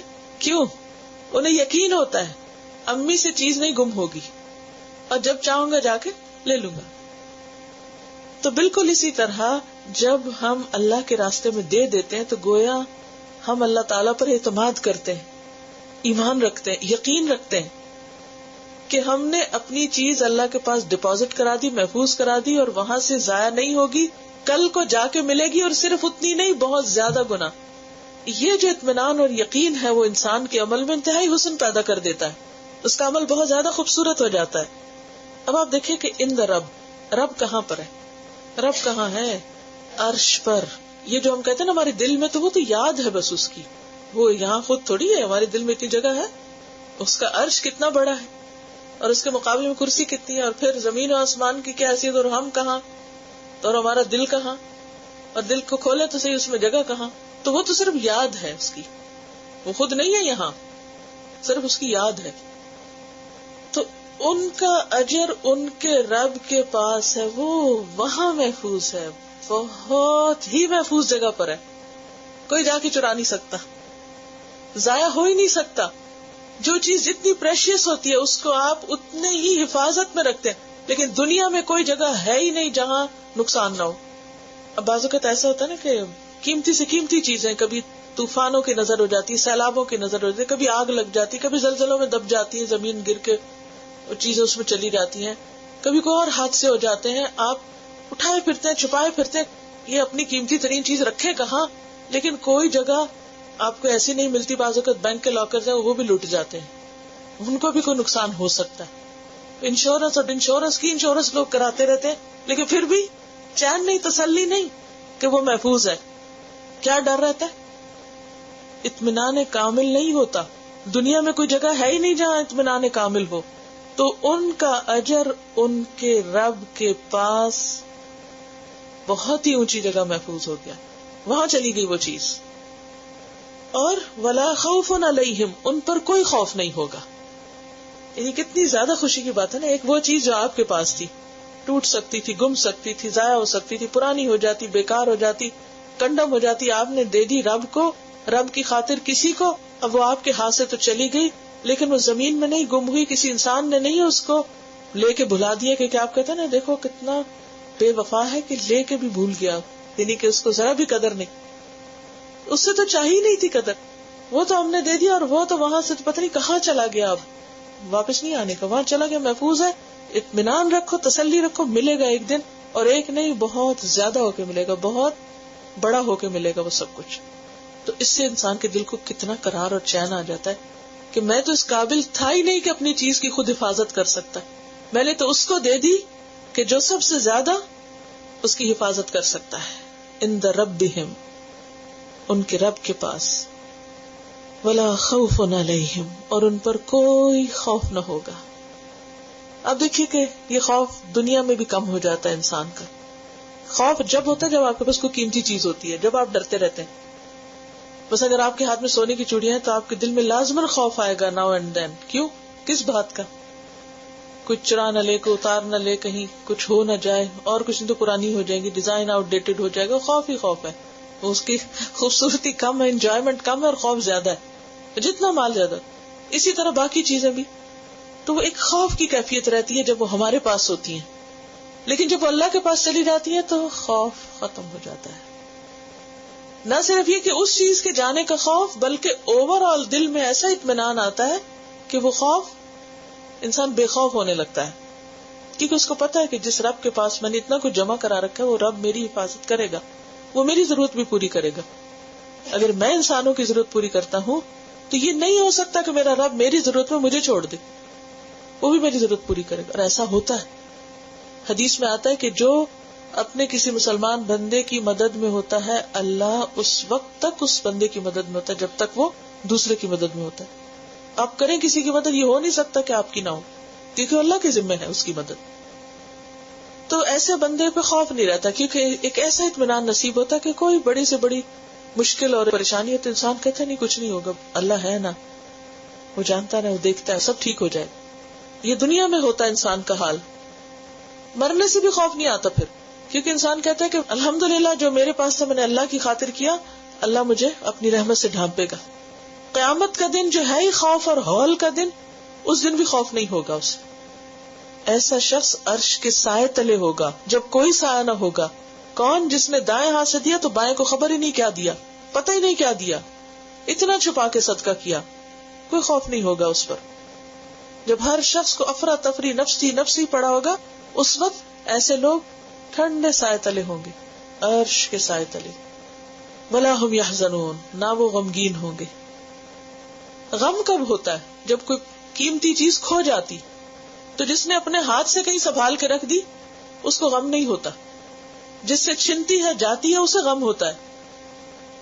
تو دنیا میں بھی ایسے لوگ جو دوسروں کا خیال رکھتے ہیں، دوسروں کی مدد کرتے ہیں، جو دینے والے ہوتے ہیں، جو فیض پہنچانے والے ہوتے ہیں، جو دوسروں کے غم بانٹنے والے ہوتے ہیں, جو دوسروں کی پریشانی اور مصیبت میں کام آتے ہیں, ان کے غم اللہ دور کر دیتا ہے, ان کو غمگین نہیں ہونے دیتا. ان کے دلوں کے اندر ایسا اطمینان اور سکون اور خوشی بھر دیتا ہے کہ انسان بالکل پرسکون ہو جاتا ہے, اور موت بھی پرسکون حالت میں آتی ہے. یا ایتھا النفس المطمئنہ, اے نفس مطمئنہ, ارجعی الی ربک, چلو اپنے رب کی طرف واپس چلو, راضیۃ مرضیہ, اس حال میں تو بھی راضی ہے, تیرا رب بھی تجھ سے راضی, بالکل مطمئن, بے فکر, بے خوف. اور قیامت کے دن بھی کوئی غم نہیں ہوگا. غم ماضی کا ہوتا ہے نا, انسان پچھلی باتیں سوچتا رہتا ہے, پھر اسے دکھ لگتا رہتا ہے کہ یہ ہو گیا, وہ ہو گیا, میرے ساتھ فلاں نے ایسا کر دیا, اس کے ساتھ میں نے اتنا احسان کیا تھا, اس نے تو اتنی بے وفائی میرے ساتھ کی. یہ چیزیں غمگین کرتی. کبھی سوچے ہمارے غم کیا, کوئی اپنا ایک غم سوچ لے سو, اور پھر سوچے کیوں ہے وہ غم آپ کو, تو آپ دیکھیں گے کہ آپ کو لوگوں کے رویوں اور لوگوں کی زیادتیوں اور لوگوں کی بے وفائیوں اور بے مروتیوں کا غم ہے. سارے دکھ اسی چیز کے ہوتے ہیں انسان کو. فلاں نے میرے ساتھ ایسا کیوں کر دیا, میں نے اس کی اتنی خدمت کی, میں نے اس کی اتنی خاطر کی, میں نے اس کی اتنی مہمان نوازی کی, میں نے اس کا فلاں کیا, میں نے اس کو اتنا دیا, اور دیکھو وہ میرے ساتھ کیا کر گیا. یہی غم ہے نا. لیکن جو انسان اللہ کے لیے کرتا ہے اس کا معاملہ ان سب چیزوں سے اوپر ہو جاتا ہے. پھر وہ خیال آئے بھی تو سوچتا میں نے اس کے لیے تھوڑی کیا تھا, میں نے اللہ کے لیے کیا, اور اسی لمحے غم دور ہو جاتا ہے, سب غم نکل جاتا ہے, کیونکہ اسے پتا ہے کہ میرا رب میرا اجر ضائع نہیں کرے گا. اور جب ہم یہ چیزیں اپنے ہاتھ میں لیتے ہیں کہ لوگ ہمیں دیں یا ہم کر رہے ہیں تو ہم کو ملنا ہی چاہیے, تو پھر اللہ تعالیٰ چھوڑ دیتا ہے لوگوں کو لوگوں کے حال پہ. تو ولا خوف علیہم ولا ہم یحزنون. اب دیکھیں کہ ایک شخص وہ اپنا بیج ڈالتا ہے اور سوچتا ہے میرے رب نے دیکھ لیا, دوسرا ڈالتا ہے وہ کہتا ہے کہ بندے دیکھ لیں. دونوں کا معاملہ اور بالکل فرق. ایک شخص کسی کے ساتھ بے مروت کے ساتھ احسان کر رہا ہے صرف اس لیے میرا رب دیکھتا ہے نا. بعض اوقات ایسا ہوتا ہے نا, آپ اپنے اولاد کے ساتھ احسان کرتے ہیں, بعض اوقات اپنے شوہر کے ساتھ کرتے ہیں, بہن بھائیوں کے ساتھ کرتے ہیں, ہمسایوں کے ساتھ کرتے ہیں, لیکن آپ کو کچھ ریٹرن نہیں ملتا کسی قسم کا, نہ شکریہ, نہ کوئی اچھے الفاظ, نہ کوئی تعریف, کچھ بھی نہیں ملتا, لیکن پھر بھی آپ کرے چلے جاتے ہیں. وہ کون سی طاقت ہے جو آپ کو پھر بھی کرنے پہ مجبور کرتی ہے؟ وہ صرف ایک ہی طاقت, اور وہ اللہ کی طاقت ہے کہ جو آپ کے دل میں ڈالتا ہے کہ تم فکر نہ کرو, غم نہ کرو. ان الذین قالوا ربنا اللہ ثم استقاموا تتنزل علیہم الملائکۃ الا تخافوا ولا تحزنوا وابشروا بالجنۃ التی کنتم توعدون نحن اولیاؤکم فی الحیاۃ الدنیا وفی الآخرہ وَلَكُمْ فِيهَا مَا تَشْتَهِي أَنفُسُكُمْ وَلَكُمْ فِيهَا مَا تَدَّعُونَ نُزُلًا مِّنْ غَفُورٍ رَحِيمٍ. بے شک وہ لوگ جنہوں نے کہا اللہ ہمارا رب ہے اور اس پہ جم گئے, یعنی اللہ ہی کے لیے سب کچھ کیا, تو ان کے ساتھ معاملہ کیا ہوتا ہے؟ تَتَنَزَّلُ عَلَيْهِمُ الْمَلَائِكَةُ, اللہ ان پہ فرشتے اتارتا ہے, فرشتے اترتے ہیں ان پر جو آ کے ان کو تسلی دیتے تم اکیلے نہیں ہو, ہم تمہارے ساتھ ہیں, لوگ چھوڑ گئے تمہیں تنہا کر گئے, سب چلے گئے, نحن اولیاؤکم فی الحیات الدنیا, ہم تمہارے دوست ہیں دنیا میں, آخرت میں بھی سنبھالیں گے, جب قبر سے اٹھو گے ساتھ ہوں گے, پل صراط پار کرائیں گے, اور جگہوں پہ تمہارے ساتھ ہوں گے, اور وہاں جا کر وَلَكُمْ فِيهَا مَا تَشْتَهِي أَنفُسُكُمْ, جو تمہارے دل چاہیں گے تم کو مل جائے گا, وَلَكُمْ فِيهَا مَا تَدَّعُونَ, جو مانگو گے ملے گا, نُزُلًا مِّن غَفُورٍ رَحِيمٍ, تمہاری مہمانی غفور الرحیم کرے گا. تمہیں بندوں سے کیا لینا ہے, بندے کیا دے سکتے ہیں, محتاج فقیر جو خود اپنے لیے کچھ نہیں کر سکتے, تمہیں کیا دیں گے؟ مت ڈیپینڈ کرو ان پر, مت آسرا رکھو, مت توقع بھی نہ رکھو, جو کسی کے ساتھ کر سکتے ہو کرو, کوئی کرتا ہے جواب میں تو سو بسم اللہ, نہیں تو بھلے نہ کرے, پرواہ نہیں ہونی چاہیے. ان چیزوں سے انسان کو اوپر اٹھ جانا چاہیے, اسی میں ہماری خیر ہے, ورنہ تم اپنے آپ کو ہی کھا جائیں. اور بہت سے لوگ اپنے آپ ہی کو کھاتے رہتے ہیں, ہر وقت اپنے کو ستاتے رہتے ہیں, صرف یہ سوچ سوچ کے اس نے یہ کیا, اس نے یہ کیا, اس نے کیا, اس نے. اس خوف اور غم سے نکلنے کا طریقہ کیا ہے؟ معاملہ بندوں سے نہ کرے, معاملہ اللہ سے کرے, چاہے اپنی پیدا کی ہوئی اولاد ہو اس سے بھی. اور یہ ایک بہت بڑی حقیقت ہے, بعض اوقات انسان انسانوں کے عمل سے بہت کچھ سیکھتا ہے. ہم چھوٹے تھے تو بچوں کی پڑھائی وغیرہ کی بات ہوتی رہتی نا, تو جب سبجیکٹس وغیرہ سلیکٹ کرنے کی بات آئی کیا پڑھنا ہے، سائنس پڑھنی ہے، فلاں پڑھنا ہے، فلاں پڑھنا ہے، اگر یہ پڑھو گے تو دنیا نہیں ملے گی، وہ پڑھو گے تو یہ ہوگا. تو میرے والد کہتے ہیں کہ میں اس لیے تو بچوں پہ خرچ نہیں کر رہا، اور نہ ہی مجھے اس بات کی کوئی توقع ہے کہ میری اولاد میں سے کوئی کما کے مجھے کچھ کھلائے. لہذا جو ان کے دین دنیا کو فائدہ پہنچائے مجھے کوئی ان سے توقع نہیں. وہ جملہ مجھے کبھی نہیں جاتا.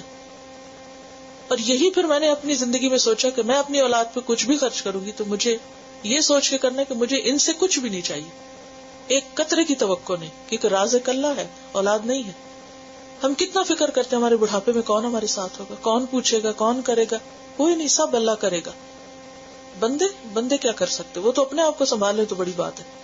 تو آپ دیکھیں کہ جب آپ کے دل میں یہ چیز آ جاتی ہے نا، میں نے اللہ کے ڈالے ہوئے فرض پورے کیے، تو اللہ تعالیٰ پھر بچوں کے دل میں بھی اور رشتہ داروں کے دل میں بھی ہمارے لیے محبت ڈال دیتے ہیں، وہ ان کے دلوں میں ڈال دیتے ہیں. اگر کوئی بندہ ہمارے ساتھ محبت کرتا ہے نا، یہ احسان کرتا ہے، یہ خیر کرتا ہے، تو مت سوچیں یہ ہماری وجہ سے کر رہا ہے کہ ہمارے میں کوئی کمال ہو گیا تو اس لیے ہمیں چاہا جا رہا ہے.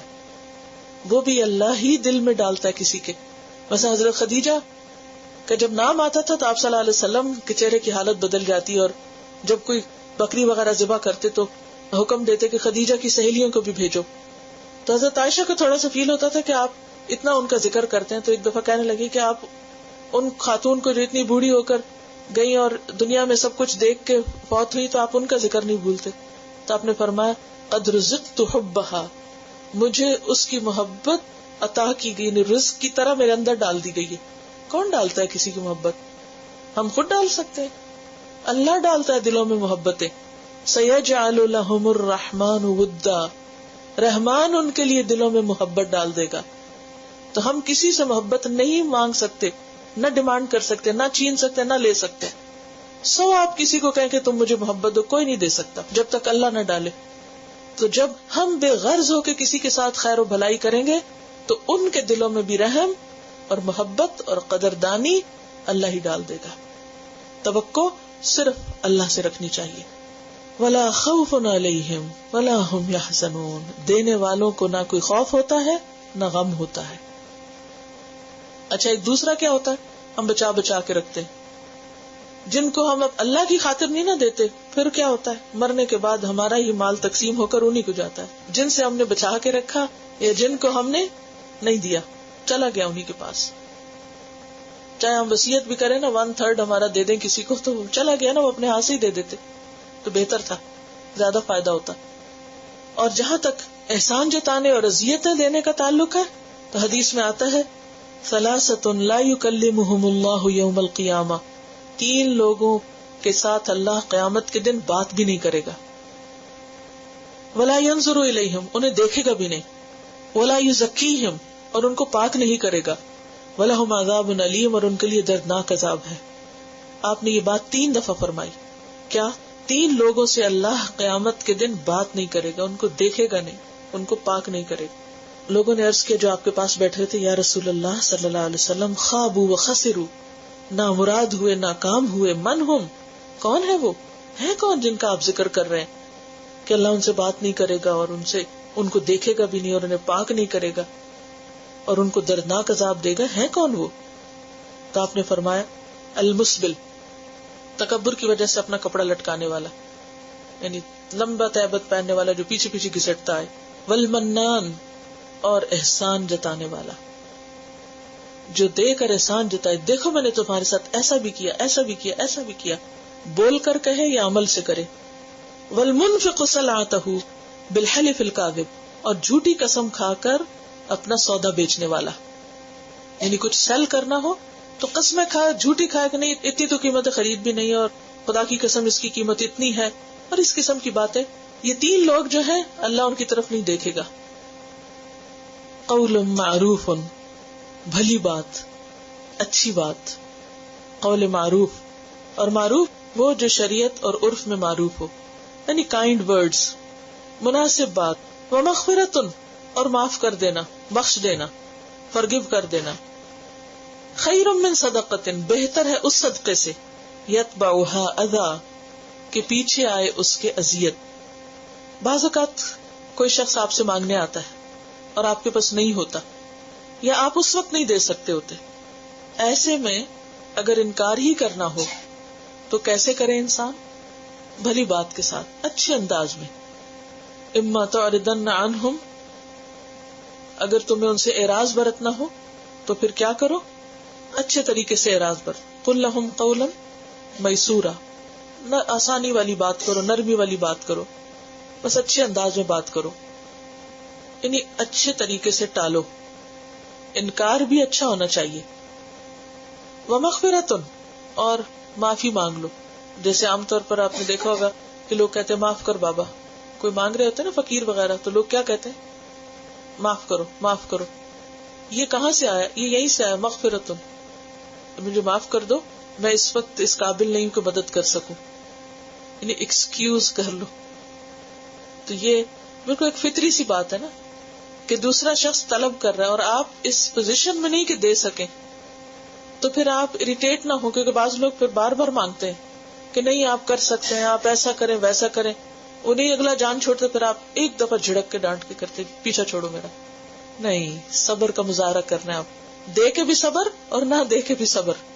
آپ ان سے اچھی اچھی باتیں شروع کر دیں، ان کو اچھا مشورہ دیں، ان کا دل بہلائیں، تو پھر وہ بھول جاتے ہیں. قول معروف، کیونکہ آپ دیکھیے کہ جیسے یہ بات کری نا کہ بعض اوقات پیچھے پڑ جاتے ہوتا ہے، بعض اوقات بعض لوگ پیچھے پڑ جاتے، لیکن یہ ہے کہ وہ بھی بےچارے معاشرے کے دھتکارے ہوئے اور کوئی ان کو اہمیت نہیں دیتا، کوئی ان سے بات نہیں کرتا، کوئی ان کو نصیحت نہیں کرتا. تو اس موقع پر قول معروف ان میں نیکی کی بات کیا ہے کہ آپ ان سے نام پوچھیں، ان کا حال پوچھیں، کہاں سے آئے ہو، کیا کرتے ہو، کوئی اور اچھی باتیں کریں کہ جس سے وہ جو کمی ہے اس کی تلافی ہو جائے. بس تھوڑا سا صبر کی ضرورت ہوتی ہے. میں نے بہت ایسے معاملے ڈیل کیے اور الحمدللہ کبھی مشکل نہیں ہوئی. صرف دلچسپی لینے کی بات ہے کہ آپ اس میں دلچسپی لیں. دیکھیں نا، وہ کام کے لیے تو نہیں آئے تھے نا، ہم کیوں کہتے ہیں کام کریں؟ اگر ہم نے ان سے کام ہی کرانا تو ویسے کو مہم چلائیں اور ان سب کو کام لگا دیں کہیں جا کے. ومغفرۃ، اور معاف کر دینا. کس کو؟ مانگنے والے کو، یا یہ کہ بدتمیزی سے مانگنے والے کو، یا انکار پر بدتمیزی کرنے والے کو. اس وقت کیا کریں؟ فرگیو کر دیں، معاف کر دیں. اسی طرح معاف کرنے میں کیا ہے کہ جو سوالی ہے اس کا پردہ نہ فاش کریں. بعض اوقات کوئی شخص بڑا مجبور ہو کہ آپ سے کچھ مانگتا ہے، تو اب کیا ہے، آپ نے اسے کچھ دے دیا، نہیں دیا، تو پھر بعد میں کیا دوسروں کو بتائیے مجھ سے یہ مانگنے آیا تھا، یہ لینے آیا تھا، اس سے مجھ سے آج یہ مانگا. تو یہ کیا ہے؟ دوسرے کی عزت تار تار کرنا. اس سے بھی منع کیا گیا. قول معروف ومغفرۃ خیر، بہتر ہے، من صدقۃ، اس صدقے سے، یتبعها اذی، جس کے پیچھے اذیت آئے. یعنی نہ دینا زیادہ اچھا ہے اس صدقے سے جسے دے کر اذیت دی جائے. یعنی صدقہ دے کے جتانا برا ہے. جب نہیں دینا چاہتے تو پھر کیا کرو؟ نہ دو، لیکن اچھی بات کر دو. اگر سوالی ناراض ہو تو معاف کر دو. یہاں معاف کرنے پہ بھی ابھارا گیا ہے، خصوصاً اس کو جو آپ سے برا سلوک کرے، کیونکہ انسان جس پر احسان کرتا ہے نا، اس سے بہرحال ریٹرن چاہتا ہوتا ہے کسی بھی شکل میں. آپ نے کسی کو مال دیا، بعض اوقات آپ مال نہیں چاہتے، کیا ریٹرن چاہتے ہیں؟ کہ وہ مجھ سے اچھی طرح بات کرے، وہ میرا بھی خیال کرے، وہ میرے ساتھ بھی اچھا سلوک کرے. تو یہاں یہی کہا جا رہا ہے کہ ایسے میں جس کو آپ نے کچھ دیا وہ نہ واپس کرے تو اس کو کیا کرو؟ معاف کر دو، اس کی زیادتیوں اور قصور کو معاف کر دو. واللہ غنی حلیم، اور اللہ بے نیاز ہے، بردبار ہے. یعنی اللہ تعالیٰ کو کسی کے صدقے کی ضرورت نہیں، اللہ کو پرواہ نہیں. حدیث میں آتا ہے ید اللہ ملآ، اللہ کے ہاتھ بھرے ہوئے ہیں. ید اللہ ملآ صحا، بہت زیادہ دینے والا ہے. اللیل والنہار، رات کو اور دن کو. لا یغیدھا نفقہ، خرچ کرنے سے کچھ کمی نہیں واقع ہوتی. ارأیتم، کیا تم نے غور کیا؟ ما انفق منذ خلق السماوات والارض فانہ لا یغد ما فی یمینہ، کہ جب سے زمین و آسمان بنی ہے وہ خرچ کر رہا ہے، اور یہ خرچ کرنا ابھی اس کے دائیں ہاتھ میں بھی کسی چیز کو کم نہیں کیا اس نے. یعنی جب سے زمین و آسمان بنی ہے اس وقت سے اللہ خرچ کر رہا ہے، اور اس خرچ کرنے نے کچھ بھی کمی نہیں کی اس کے دائیں ہاتھ میں، یعنی دونوں ہاتھ بھرے ہوئے ہیں لیکن ابھی تو دائیں میں سے بھی کچھ کم نہیں ہوا. اور کب سے خرچ کر رہا ہے؟ جب سے اس نے سب کو پیدا کیا، کھلا رہا ہے، پلا رہا ہے، ہر وقت دے رہا ہے، انسانوں کو، جانوروں کو، جنوں کو، فرشتوں کو، سب کو، لیکن کچھ کمی نہیں ہوئی. تو اس لیے غنی بے نیاز ہے، اسے نہیں ضرورت کہ تم اسے دو گے تو پھر اس کا کام چلے گا، اور اگر تم نے نہیں دیا اس کو تو پھر زمین کا نظام نہیں چلے گا، ایسا نہیں ہے. واللہ غنی حلیم، بردبار ہے، بردبار. حلیم کا مطلب ہوتا ہے جو غیظ و غضب کے موقع پہ نہ بھڑکے. حلیم کون ہوتا ہے؟ جو غصے کے موقع پر نہ بھڑکے، پی جائے غصہ، اظہار نہ کرے. ایک شخص وہ ہوتا ہے نا کہ جب اسے غصہ دلانے والی کوئی بات کی جائے تو وہ کیا کرتا ہے؟ بھڑک اٹھتا ہے، آپے سے باہر ہوتا ہے، اپنا سارا اخلاق، دین، ایمان سب داؤ پہ لگا دیتا ہے. لیکن حلیم کون ہوتا ہے؟ جو ایسے موقعوں پر کول اینڈ کام. کیوں؟ اللہ چاہے تو غلط کام کرنے والے کو اسی وقت پکڑے، اور ایسا پکڑے کہ وہ زندہ نہ چھوڑے اس کو. قرآن پاک میں سورۃ فاطر 45 میں آتا ہے، لو یؤاخذ اللہ الناس بما کسبوا، اگر اللہ لوگوں کو ان کی کمائی پہ پکڑنے لگے، ما ترک علی ظہرها من دابہ، تو زمین کی پیٹھ پہ کسی جاندار کو نہ چھوڑے. ولکن یؤخرهم الی اجل مسمى، لیکن وہ انہیں مہلت دیتا ہے ایک وقت مقرر تک. کیوں نہیں پکڑتا اللہ؟ تاکہ لوگ معافی مانگ لیں، توبہ کر لیں، شاید پلٹ آئیں.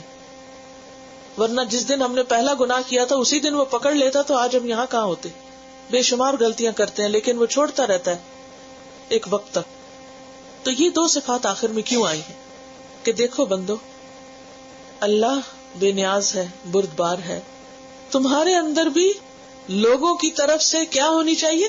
بے نیازی. لوگوں کی طرف سے بے نیازی ہو جائے، لوگوں پہ ڈپینڈ مت کرو. اور بردبار کہ جب وہ تمہارے ساتھ زیادتیاں کریں تو تم جواب میں شیطان کے پھندے میں آ کے ایسا رویہ اختیار نہ کرو کہ اپنے سارے احسان ضائع کر بیٹھ. کیونکہ عام حالات میں بعض لوگ نہیں اپنا احسان جتاتے، ہے نا. بس آپ کسی کے ساتھ اچھا سلوک کر رہے ہیں، کچھ نہیں کہتے آپ اس کو، ہر وقت اچھے رہتے ہیں. ایک وقت آتا ہے آپ کو بڑا ہی غصہ چڑھتا ہے، پھر کیا ہوتا ہے؟ سارا کچھ کیا کرایا، اگلا پچھلا سب برابر کر دیتے. ہوتا ہے نا، ہم سب کے ساتھ ہوتا ہے، کوئی بھی نہیں شاید بچا ہوا. It's very common. تو ہمیں کیا کرنا چاہیے؟ اب قرآن پڑھ رہے ہیں، یاد دہانی ہو رہی ہے بار بار، تو ہم کو اپنے آپ کو مضبوط کرنا چاہیے، اللہ سے دعا مانگنی چاہیے کہ اللہ ہماری یہ آفتیں ہم سے دور کر دے. تو اللہ بے نیاز ہے، بردبار ہے. اے بندو، تمہارے اندر بھی ایسی بے نیازی ہونی چاہیے کہ دے کے بندوں سے لینے کی کوشش نہ کرو، اور اگر بندے بدتمیزی کریں تو انہیں معاف کر دو، مت بھڑکو، مت غصے میں آؤ، اور ایسا رویہ اختیار نہ کرو کہ جس سے کیا کرایا ضائع ہو جائے. کیونکہ قول معروف و مغفرۃ خیر من صدقۃ یتبعها اذی، اچھی بات اور معاف کر دینا اس صدقے سے اچھا جس کے پیچھے دکھ آئے. دکھ نہ دو لوگوں کو. اور صدقے میں آپ دیکھیے کہ ایک حدیث میں آتا ہے ہر مسلمان کے لیے صدقہ دینا ضروری ہے. صحابہ نے عرض کیا جس کے پاس کچھ نہ ہو وہ کیا کرے؟ آپ نے فرمایا ہاتھ سے محنت کرے، خود بھی فائدہ اٹھائے، خیرات بھی کرے. عرض کیا اگر یہ بھی نہ ہو سکے؟ فرمایا اچھی بات پہ عمل کرے، بری سے پرہیز کرے، اس لیے کہ یہ بھی صدقہ ہے. یعنی اور کچھ نہیں ہو سکتا تو کیا کرو؟ اچھی بات، اس پر خود بھی عمل کرو اور بری بات سے بچو. پھر خاص طور پر تاکید کی، یا ایھا الذین آمنو، اے لوگو جو ایمان لائے ہو، لا تبطلوا صدقاتکم بالمن والاذی، مت ضائع کرو اپنے صدقات کو احسان اور اذیت دے کر.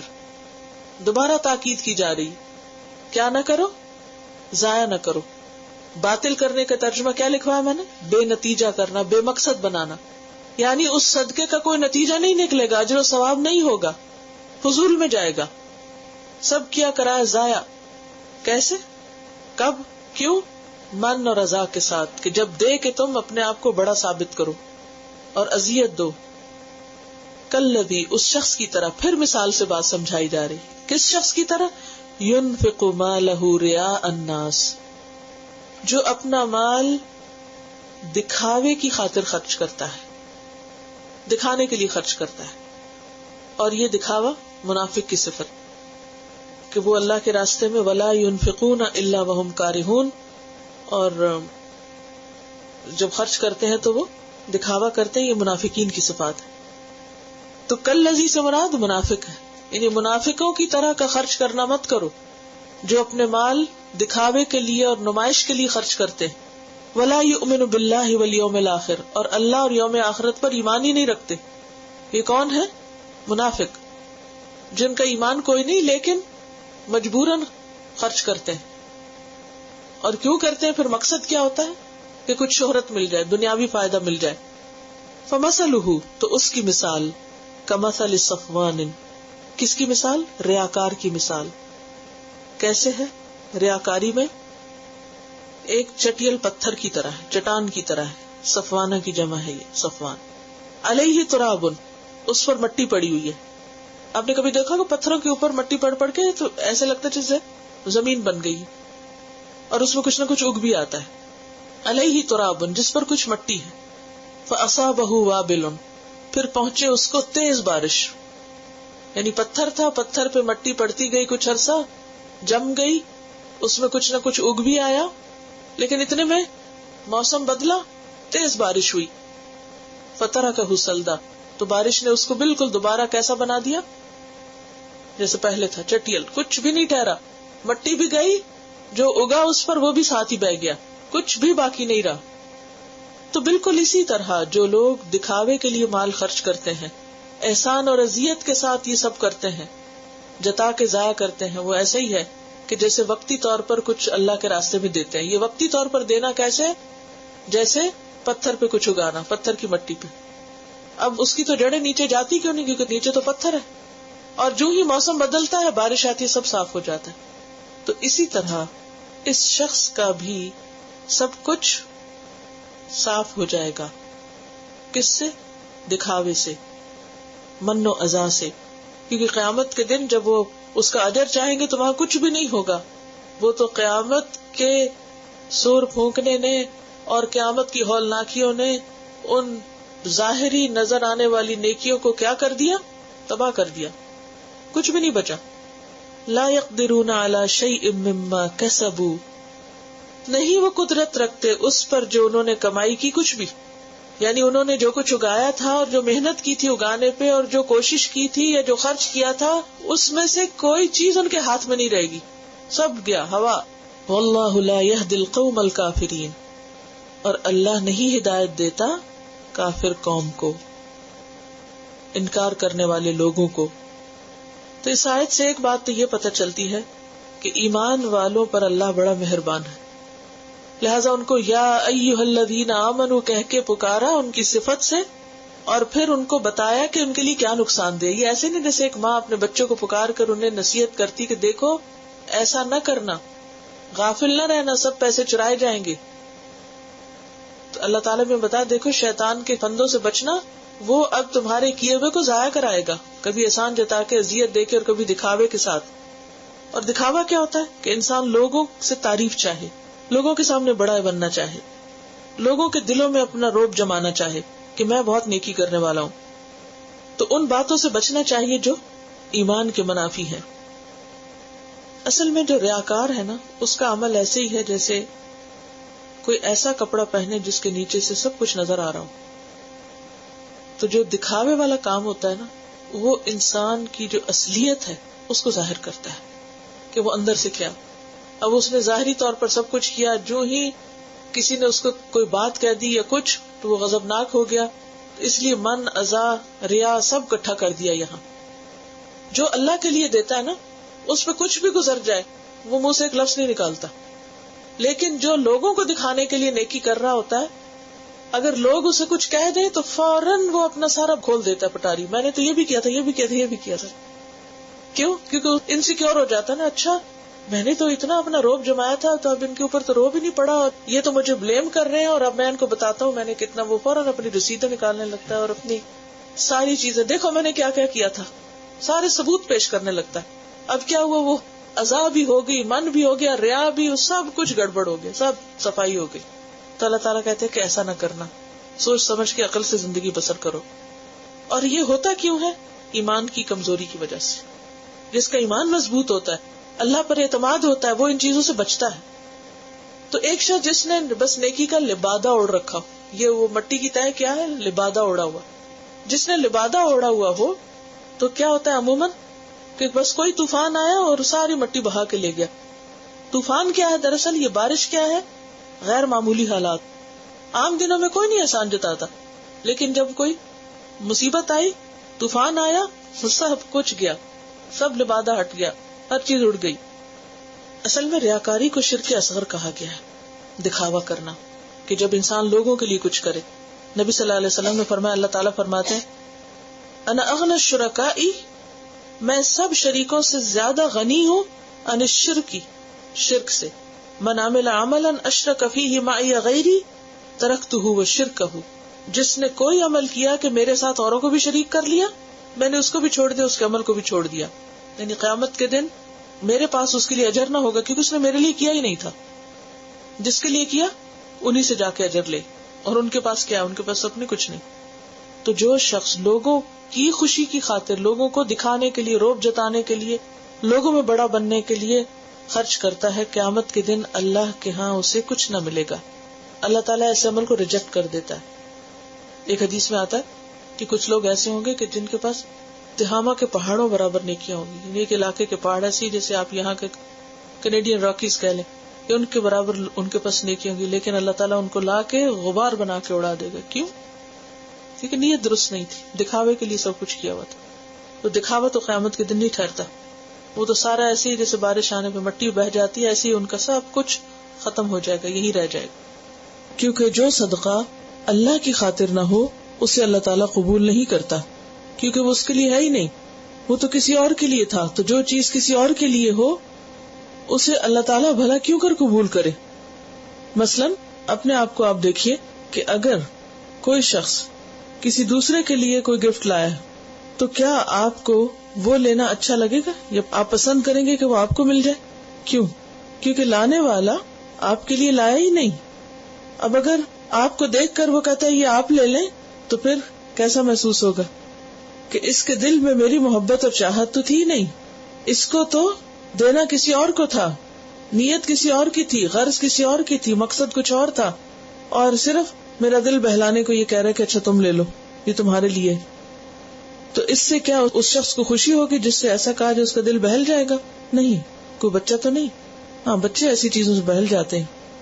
تو اگر ایک انسان کے اندر اتنی سمجھ ہے کہ جو چیز کسی اور کی ہو وہ میرے لیے نہیں، تو اللہ رب العزت جو انسانوں کا ظاہر باطن سب کچھ جانتا ہے، بھلا وہ کیوں کر پسند کرے گا اور قبول کرے گا ان چیزوں کو جو اس کی خاطر دی ہی نہیں گئی، جو اس کے حضور پیش ہی نہیں کی گئی، وہ تو کسی اور کی خاطر کی جا رہی تھی.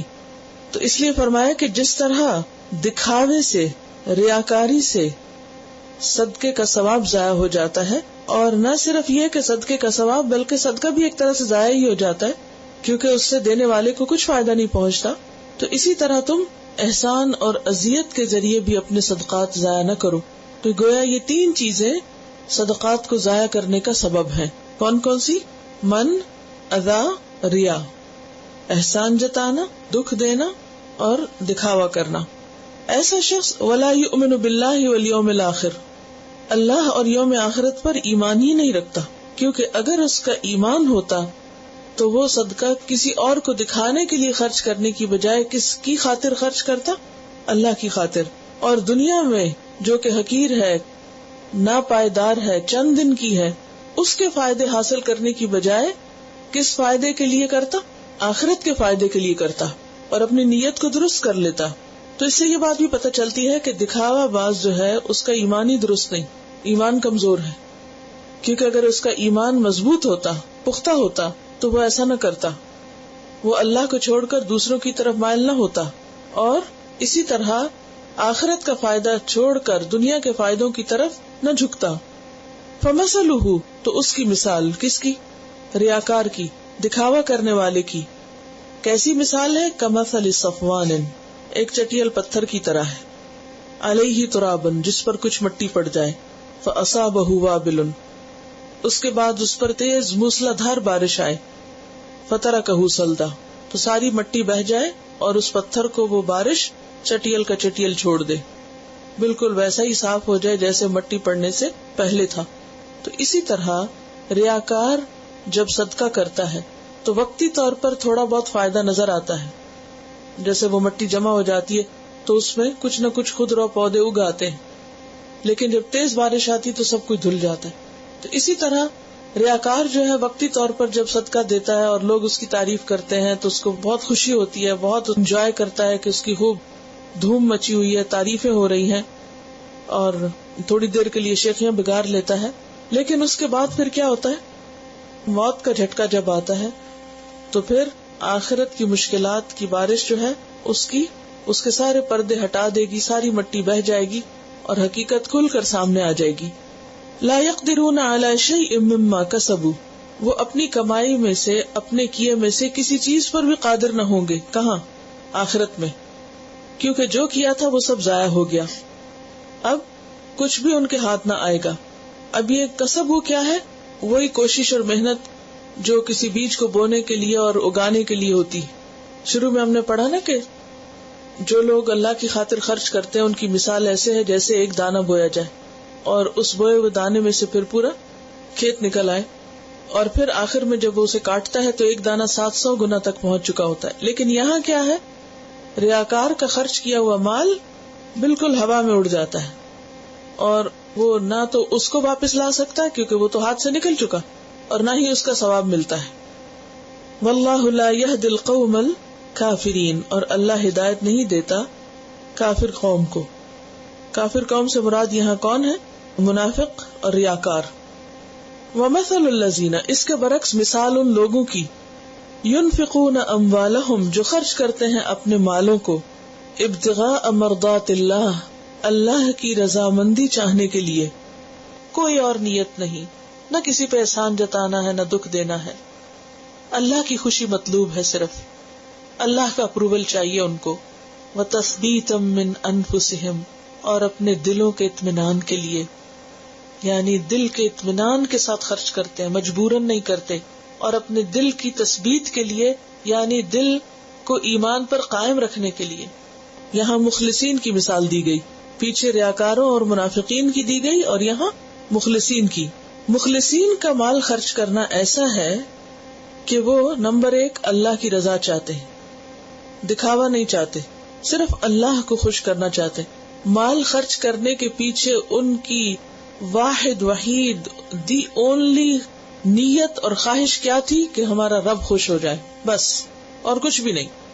اور اس چیز کو ہم اپنے اوپر بھی لے کر دیکھیں کہ کبھی بھی اللہ کے راستے میں دے، تھوڑا دے یا زیادہ دے، کچھ بھی دے، تو ہماری بس ایک ہی نیت ہونی چاہیے، ایک ہی سوچ بس ذہن میں ہونی چاہیے، اس کے علاوہ دوسری کوئی بات آنی ہی نہیں چاہیے، اور اگر آ جائے انسانی کمزوری کی وجہ سے تو اس کو نکال دینا چاہیے۔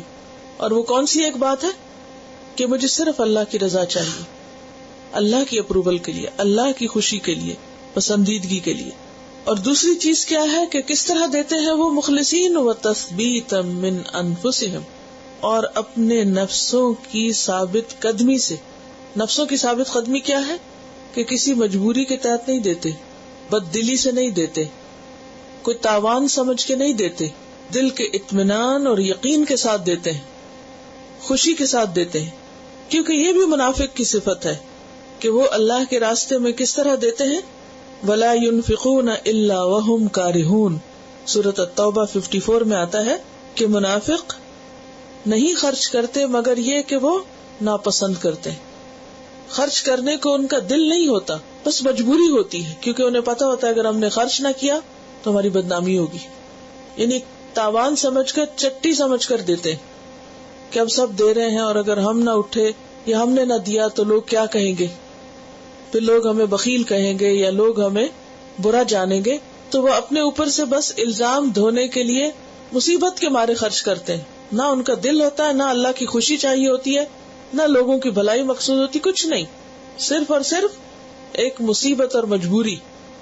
لیکن مخلصین کیسے خرچ کرتے ہیں؟ ایک طرف اللہ کی رضامندی چاہیے ہوتی ہے ان کو، اور دوسری طرف دل کی رضامندی اور اطمینان کے ساتھ تثبیتا من انفسہم، اپنا نفس جما کے رکھتے ہیں، دے کر ان کو مزید اطمینان اور یقین ہوتا ہے، دے کر ان کو بے چینی نہیں لگ جاتی، دے کر پچھتاتے نہیں ہیں. اب اس معیار پہ اپنے آپ کو پرکھیے. کبھی ایسا ہوا؟ کبھی ایسا تو نہیں ہوا کہ کچھ دے کر بعد میں پچھتائے ہو کہ اوہو یہ کیا کیا میں نے؟ یعنی جو شخص اللہ کی رضامندی کے لیے دیتا ہے اس کو بعد میں کوئی فکر نہیں ہوتی، کیونکہ اس نے دیا اللہ کو اور وہ پہنچ گیا اس تک. بعض اوقات شیطان ہمیں کہتا ہے دیکھو تم نے خرچ کیا اس پہ جو مستحق نہیں تھا، یا یہ کہ کوئی اتنا ثواب تو ہوگا نہیں، کوئی خاص فائدہ نہیں ہوگا. یعنی وہ دل کا جو اطمینان اور یقین اور جماؤ ہے اور اعتماد ہے وہ نہیں ہوتا اس میں. تو اس پر بھی انسان کو اپنے دل کا جائزہ لینا چاہیے کہ آخر اس کی وجہ کیا ہے. جب دے دیا اور اللہ کو دے دیا تو بس پھر مطمئن ہو جانا چاہیے. کیوں؟ اس لیے کہ ہم انسان ہیں، ہم پورے طور پر یقین دہانی کر ہی نہیں سکتے کہ جو ہم نے دیا جس مقصد کے لیے دیا، جتنا جیسے دیا وہ ویسا ہی ہوگا آگے. یہ ہمارے پاس میں تو نہیں نا. ہم نے تو اپنے صاف نیت کے ساتھ دے دیا. اب آگے اگر اسے کوئی خراب کرے یا وہ مستحق نہیں تھا یا کسی نے ہمیں دھوکہ دیا یا جھوٹ بولا تو اس میں ہمارا تو کوئی قصور نہیں. اس کی تائید کہاں سے ہوتی ہے؟ ایک حدیث سے کہ جس سے پتہ چلتا ہے کہ ایک شخص نے کہا کہ میں آج خالصتاً اللہ کے لیے صدقہ کروں گا اور بہترین صدقہ کروں گا اور رات کے وقت کروں گا تاکہ کسی کو پتہ نہ چلے. اور جب لے کر نکلا تو وہ صدقہ جو تھا وہ ایک چور کے ہاتھ لگ گیا. صبح ہوئی تو پتہ چلا کہ آج رات چور کو صدقہ دیا ہے، تو بڑا پشیمان ہوا کہ میرا صدقہ ضائع ہو گیا. اس نے اگلی رات پھر ایسا کہ پھر کسی خراب عورت کے ہاتھ لگ گیا. تو اس کے دل میں یہ بات ڈالی گئی کہ تمہیں کیا معلوم کہ تمہارے اس صدقے کی وجہ سے چور چوری سے توبہ کر لے اور زناکار زنا سے توبہ کر لے. یعنی بعض اوقات ہم اپنی طرف سے خالص صاف ستھری محنت سے کمائی ہوئی کمائی میں سے اللہ کی خاطر صرف اللہ کے لیے پوری سنجیدگی کے ساتھ دیتے ہیں، لیکن بعد میں ہمیں پتہ چلتا ہے کہ وہ تو ٹھیک جگہ نہیں گیا. اس پر بھی پشیمان نہیں ہونا چاہیے. کیوں؟ آپ نے اللہ کو دیا تھا اور اپنی طرف سے اطمینان کے ساتھ دے دیا تھا. آگے کیا ہوا اللہ کے حوالے. تو یہ تثبیت نفس جو ہے صدقے کے ساتھ یہ بھی بڑی ضروری ہے. اطمینان سے دے انسان اور دے کر بھی اطمینان رہے. کمثل جنت، اس کی مثال ایک باغ کی طرح ہے، بربت جو اونچی جگہ پر ہے، ایک ٹیلے پر ہے یا پہاڑی پر ہے. ایک باغ جو پہاڑی پر ہے.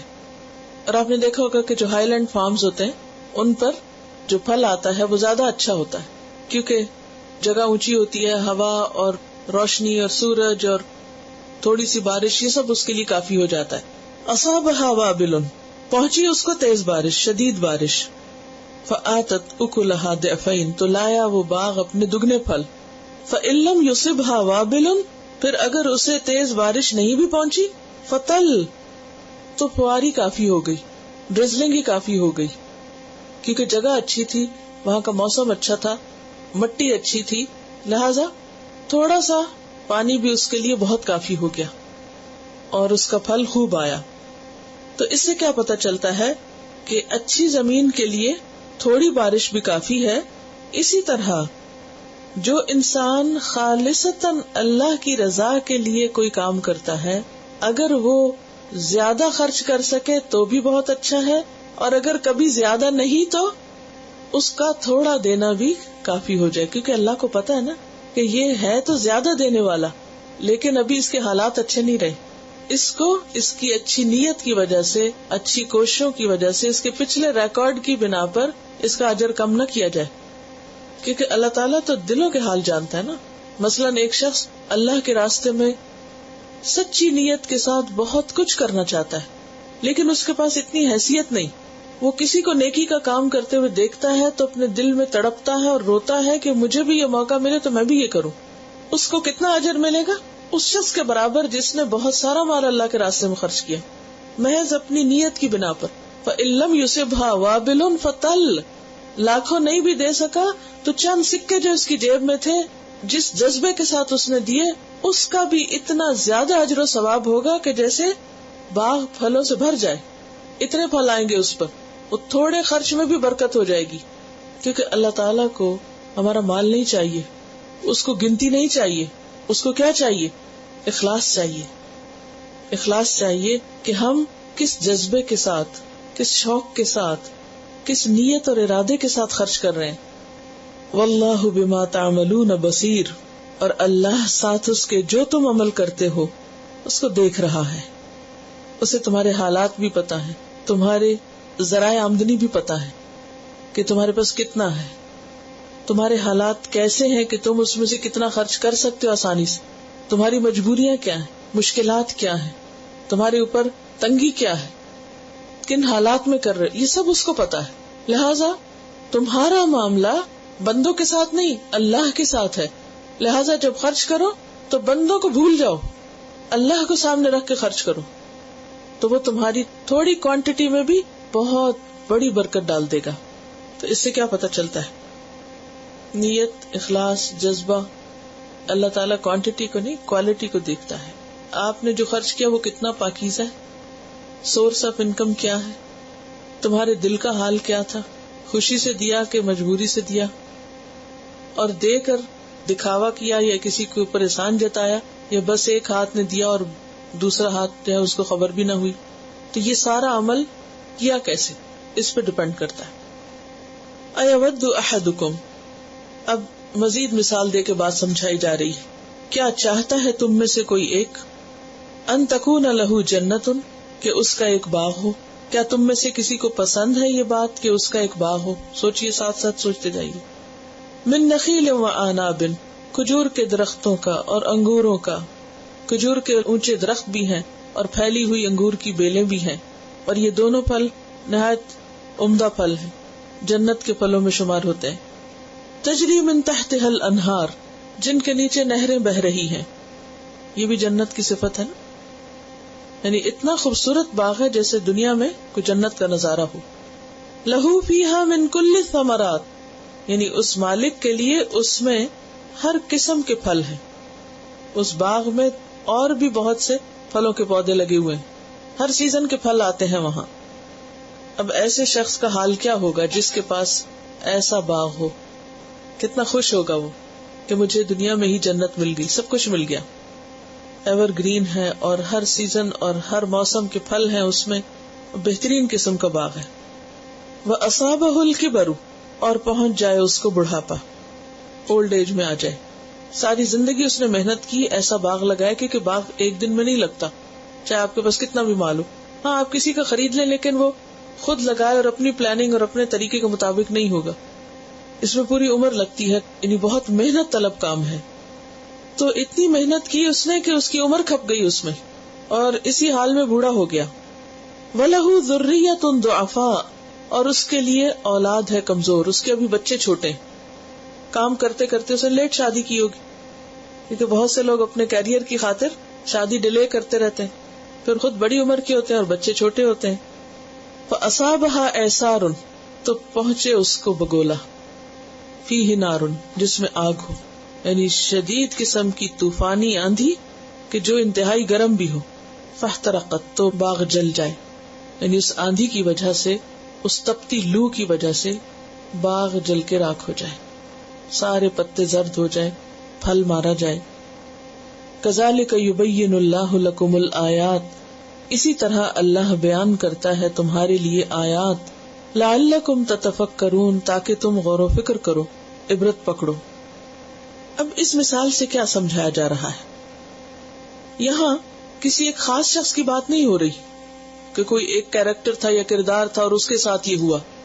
یہاں ایک حقیقت کو ایک مثال سے سمجھایا جا رہا ہے، اور عمومی انداز میں بات ہے، یعنی کوئی بھی ایسا شخص ہو سکتا ہے کہ جس کا یہ حال ہو کہ اس نے بہت محنت سے اچھے اچھے پودے لگائے، حتیٰ کہ پودے پھل دینے کے قابل ہو گئے. گویا یہ ایک عام انسان کی بات ہے کہ جو ساری زندگی نیک کام کرتا ہے، محنت کرتا ہے، صدقہ خیرات کرتا ہے، طرح طرح کی نیکیاں کرتا ہے. کیونکہ اس میں آپ دیکھیے نخیل کی بات بھی ہے، اناب کی بھی ہے، اور من کل الثمرات، یعنی ہر قسم کی نیکیاں ہیں، صرف صدقہ خیرات ہی نہیں، اوور آل اب بات کی جا رہی، ہر طرح کی بھلائیاں، یعنی خیر کے بہت سے کام اس نے کیے. لیکن کیا ہوا؟ شیطان اس پہ غالب آ گیا اور اس نے اس کی نیت خراب کرا دی. اور وہ تین باتیں جو پیچھے گزری ہیں، من، اذا اور ریا، ان کا شکار ہو گیا. اب کیا ہوا؟ کیا کرایا سب کچھ جل گیا.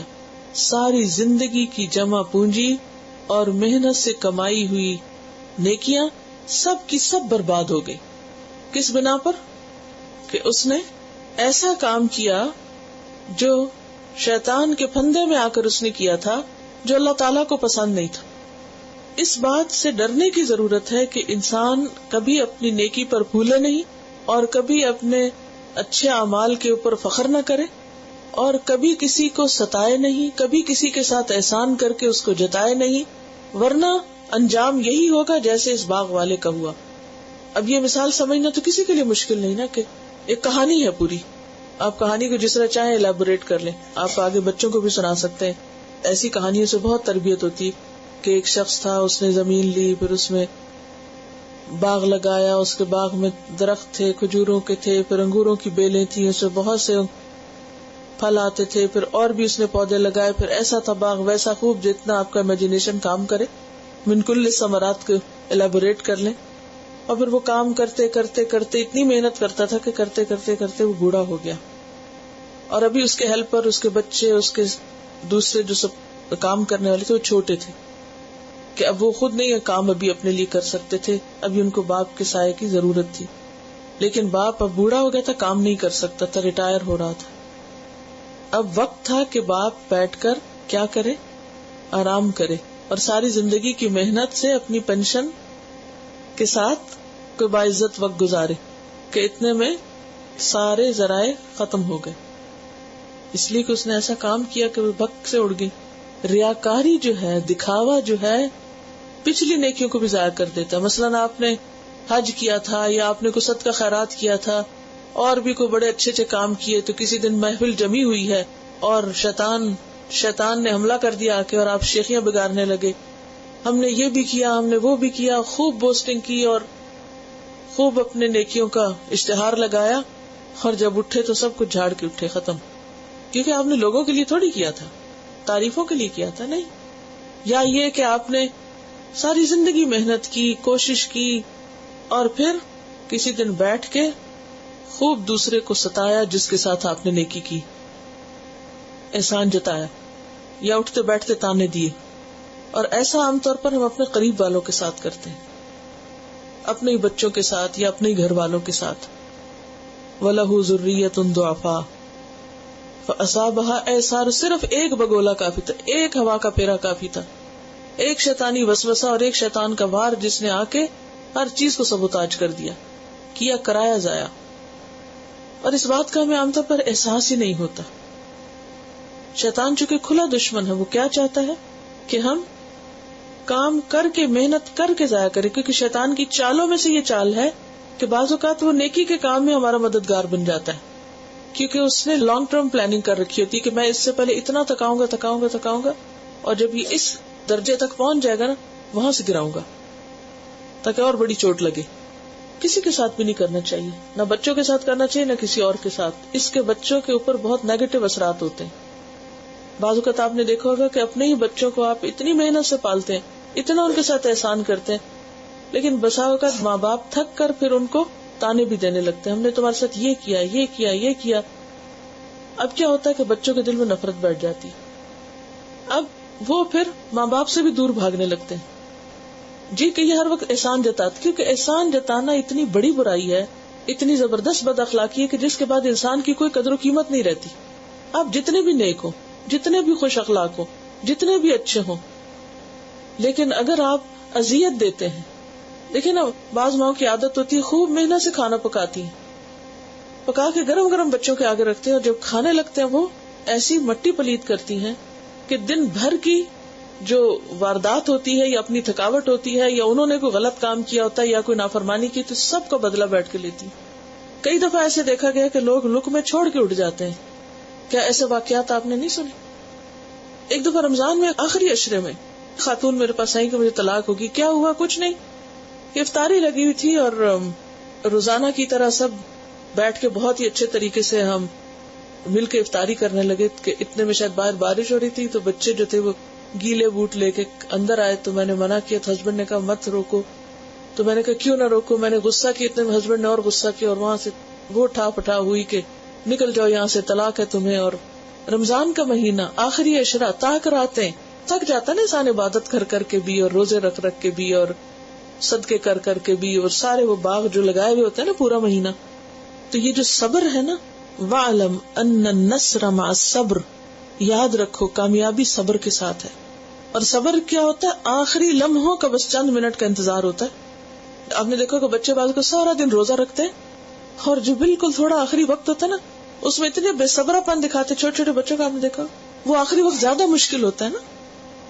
تو یہ ہم سب کو بہت متقین کے لیے کامیابی، کیونکہ متقین ایسے کانشیس ہوتے ہیں کہ وہ جو آخری وقت کا اجر ہوتا ہے نا، جو پھل کاٹنے کا وقت، یہ جو اس بندے کی مثال دی گئی نا، یہ آخری زندگی کی مثال ہے کہ اب آخری وقت تھا، تھوڑے سے دن تھے اور اس کے اب جانا ہی تھا نا دنیا سے، بڑھاپا آ گیا تھا. تب کیا چاہیے تھا اس کو کہ مرنے کے بعد وہ اپنی زندگی بھر کی کمائی سے فائدہ اٹھاتا آخرت میں، جہاں اس کو سب سے زیادہ ضرورت تھی، لیکن وہ مرنے سے پہلے سب تباہ کر کے چلا گیا. اب پیچھے اس کے لیے اور بھی کوئی کرنے والا نہیں. بعض اوقات ہم یہ کہتے ہیں نا کہ ہمارے بچے ہمارے لیے صدقہ جاریہ بن جائیں گے. جب ہم نے اپنے لیے خود نہیں کچھ بچایا تو بچوں نے کیا صدقہ جاریہ بننا ہے. تو انتہائی ڈرنے کا مقام ہے ہم سب کے لیے. اصلاح کے لیے الفاظ دوسرے ہوتے ہیں. یعنی یہ میں نہیں کہتی کہ آپ بچوں کو ڈانٹے نہیں، یا آپ ان کی اصلاح نہ کریں، یا آپ ان کو سمجھائیں نہیں. آپ نصیحت بھی کریں، آپ اصلاح بھی کریں، آپ سختی بھی کریں، آپ سب کچھ کر سکتے ہیں. لیکن اپنی نیکیاں یاد کرا کرا کے الفاظ کا استعمال ہی تو چیز کو بدل دیتا ہے. اسی لیے حضرت ابو بکر رضی اللہ تعالیٰ عنہ ایک دن اپنی زبان پکڑ کے بیٹھے ہوئے تھے. کہا کہ یہ سب سے بڑی میری دشمن ہے، سب زیادہ اس کی وجہ سے پریشانی ہوتی ہے. کیا ہوتا ہے؟ چند الفاظ ہیں جو ہم بولتے ہیں. یہ احسان جتانا کیا ہے؟ کسی کو یہ کہنا کیا میں نے تمہارے ساتھ یہ نہیں کیا، کیا میں نے یہ نہیں کیا، کیا میں نے یہ نہیں کیا. یہ ہوتا ہے احسان جتانے کے جملے. کیا ہوتا ہے ہم نے، دوسرے کو یاد نہیں ہوتا تو ہم اسے یاد کرا رہے ہوتے ہیں. یہی تو یہاں بتایا جا رہا ہے. اچھا، اسی طرح یہ صرف صدقہ خیرات سے متعلق نہیں، آخری عمر کی کسی بھی غلط کاری کی مثال ہے اس میں. چاہے وصیت غلط کرے، یعنی وراثت کی تقسیم میں غلطی کرے. وہ صاف حدیث میں صحیح میں آتا ہے نا کہ ایک شخص ساری زندگی نیک کام کرتا ہے، لیکن مرنے سے پہلے کیا کرتا ہے؟ غلط وصیت کر جاتا ہے، کسی وارث پہ ظلم کر جاتا ہے، تو اپنے لیے جنت حرام کر لیتا ہے. اسی طرح حضرت عمر نے ایک بار صحابہ سے اس آیت کا مطلب پوچھا. صحابہ نے کہا واللہ عالم. تو حضرت عمر نے غصے سے کہا صاف کہو ہمیں معلوم ہے یا نہیں معلوم. میں نے سوال پوچھا ہے تو بتاؤ کہ ہمیں پتا ہے، یا کہو نہیں پتا. یہ مت کہو کہ اللہ کو پتا ہے. اللہ کو تو سب کچھ پتا ہے، لیکن اس وقت میں تم سے پوچھ رہا ہوں کیا تم کو بھی سمجھ ہے یا نہیں. تو اس سے کیا پتا چلتا ہے کہ انسان کو علم میں کوشش کرنی چاہیے. کوشش کے باوجود کوئی بات نہ پتا ہو تو پھر کہنا چاہیے کہ مجھے نہیں معلوم. لیکن اگر پتا ہو تو پھر انسان سستی کے مارے کہے کہ اللہ کو پتا مجھے نہیں پتا، تو یہ غلط انداز ہے. ابن عباس نے کہا امیر المومنین میرے دل میں ایک بات آئی ہے. کہا بھتیجے بیان کرو اور اپنے آپ کو چھوٹا نہ سمجھو. ابن عباس کہنے لگے اللہ نے یہ عمل کی مثال بیان کی ہے. عمر نے پوچھا کون سا عمل؟ ابن عباس جواب نہ دے سکے تو حضرت عمر نے کہا یہ ایک مالدار شخص کی مثال ہے جو اللہ کی اطاعت میں عمل کرتا ہے، پھر اللہ شیطان کو اس پر ایسا غالب کر دیتا ہے کہ وہ گناہوں کی زد میں آ جاتا ہے اور اس کے سارے عمل ضائع ہو جاتے ہیں. یعنی شیطان اس پہ حاوی ہو جاتا ہے اور وہ کسی نہ کسی طرح اپنے کیے پہ پانی ڈال دیتا ہے، ضائع کر بیٹھتا ہے. بہرحال آخر میں فرمایا کذالک یبین اللہ لکم الآیات لعلکم تتفکرون. اللہ تعالیٰ اسی طرح تمہارے لیے آیات بیان کرتا ہے، کھول کھول کے سمجھاتا ہے تاکہ تم عبرت پکڑو، غور و فکر کرو. یعنی یہ بات اللہ نے مثال کے ذریعے کیوں سمجھائی ہے؟ تاکہ تم دنیا میں ہی توبہ کر لو، دنیا میں ہی غور و فکر کر لو. تو اس سے کیا پتہ چلتا ہے کہ ہمیں اللہ تعالیٰ کی آیات پر، احکامات پر غور و فکر کی ترغیب دی گئی ہے کہ غور و فکر کرو. اب آپ دیکھیے کہ اللہ تعالیٰ نے تو بیان کر دی نا آیات، لیکن ہم ہیں کہ غور و فکر ہی نہیں کرتے. ہم ان کو تلاوت تو خوب کرتے ہیں، کئی قرآن ختم کر دیتے ہیں یا نہیں، یا کچھ نہیں سمجھتے کہ یہ کہا کیا جا رہا ہے، اس مثال میں کیا سمجھایا جا رہا ہے. تو یہ ہم سب کا فرض بنتا ہے کہ قرآن کو اس طرح پڑھیں کہ وہ ہمارے عمل میں آ جائے، اور ہم جو عمل کریں اس کی بھی حفاظت کریں. اور کبھی کسی وقت بھی اپنے آپ کو شیطان کے وسوسوں اور شیطان کی جو چالیں ہیں اس سے محفوظ نہ سمجھے. کبھی یہ نہ سمجھے کہ نہیں شیطان ہمیں نہیں کچھ کر سکتا. شیطان کسی کے بھی پیچھے پڑ جاتا ہے، وہ نیک کے پیچھے بھی ہے، بد کے پیچھے بھی ہے، سب کے پیچھے. سبحانک اللہم و بحمدک نشہد ان لا الہ الا انت نستغفرک و نتوب الیک. السلام علیکم و رحمۃ اللہ وبرکاتہ.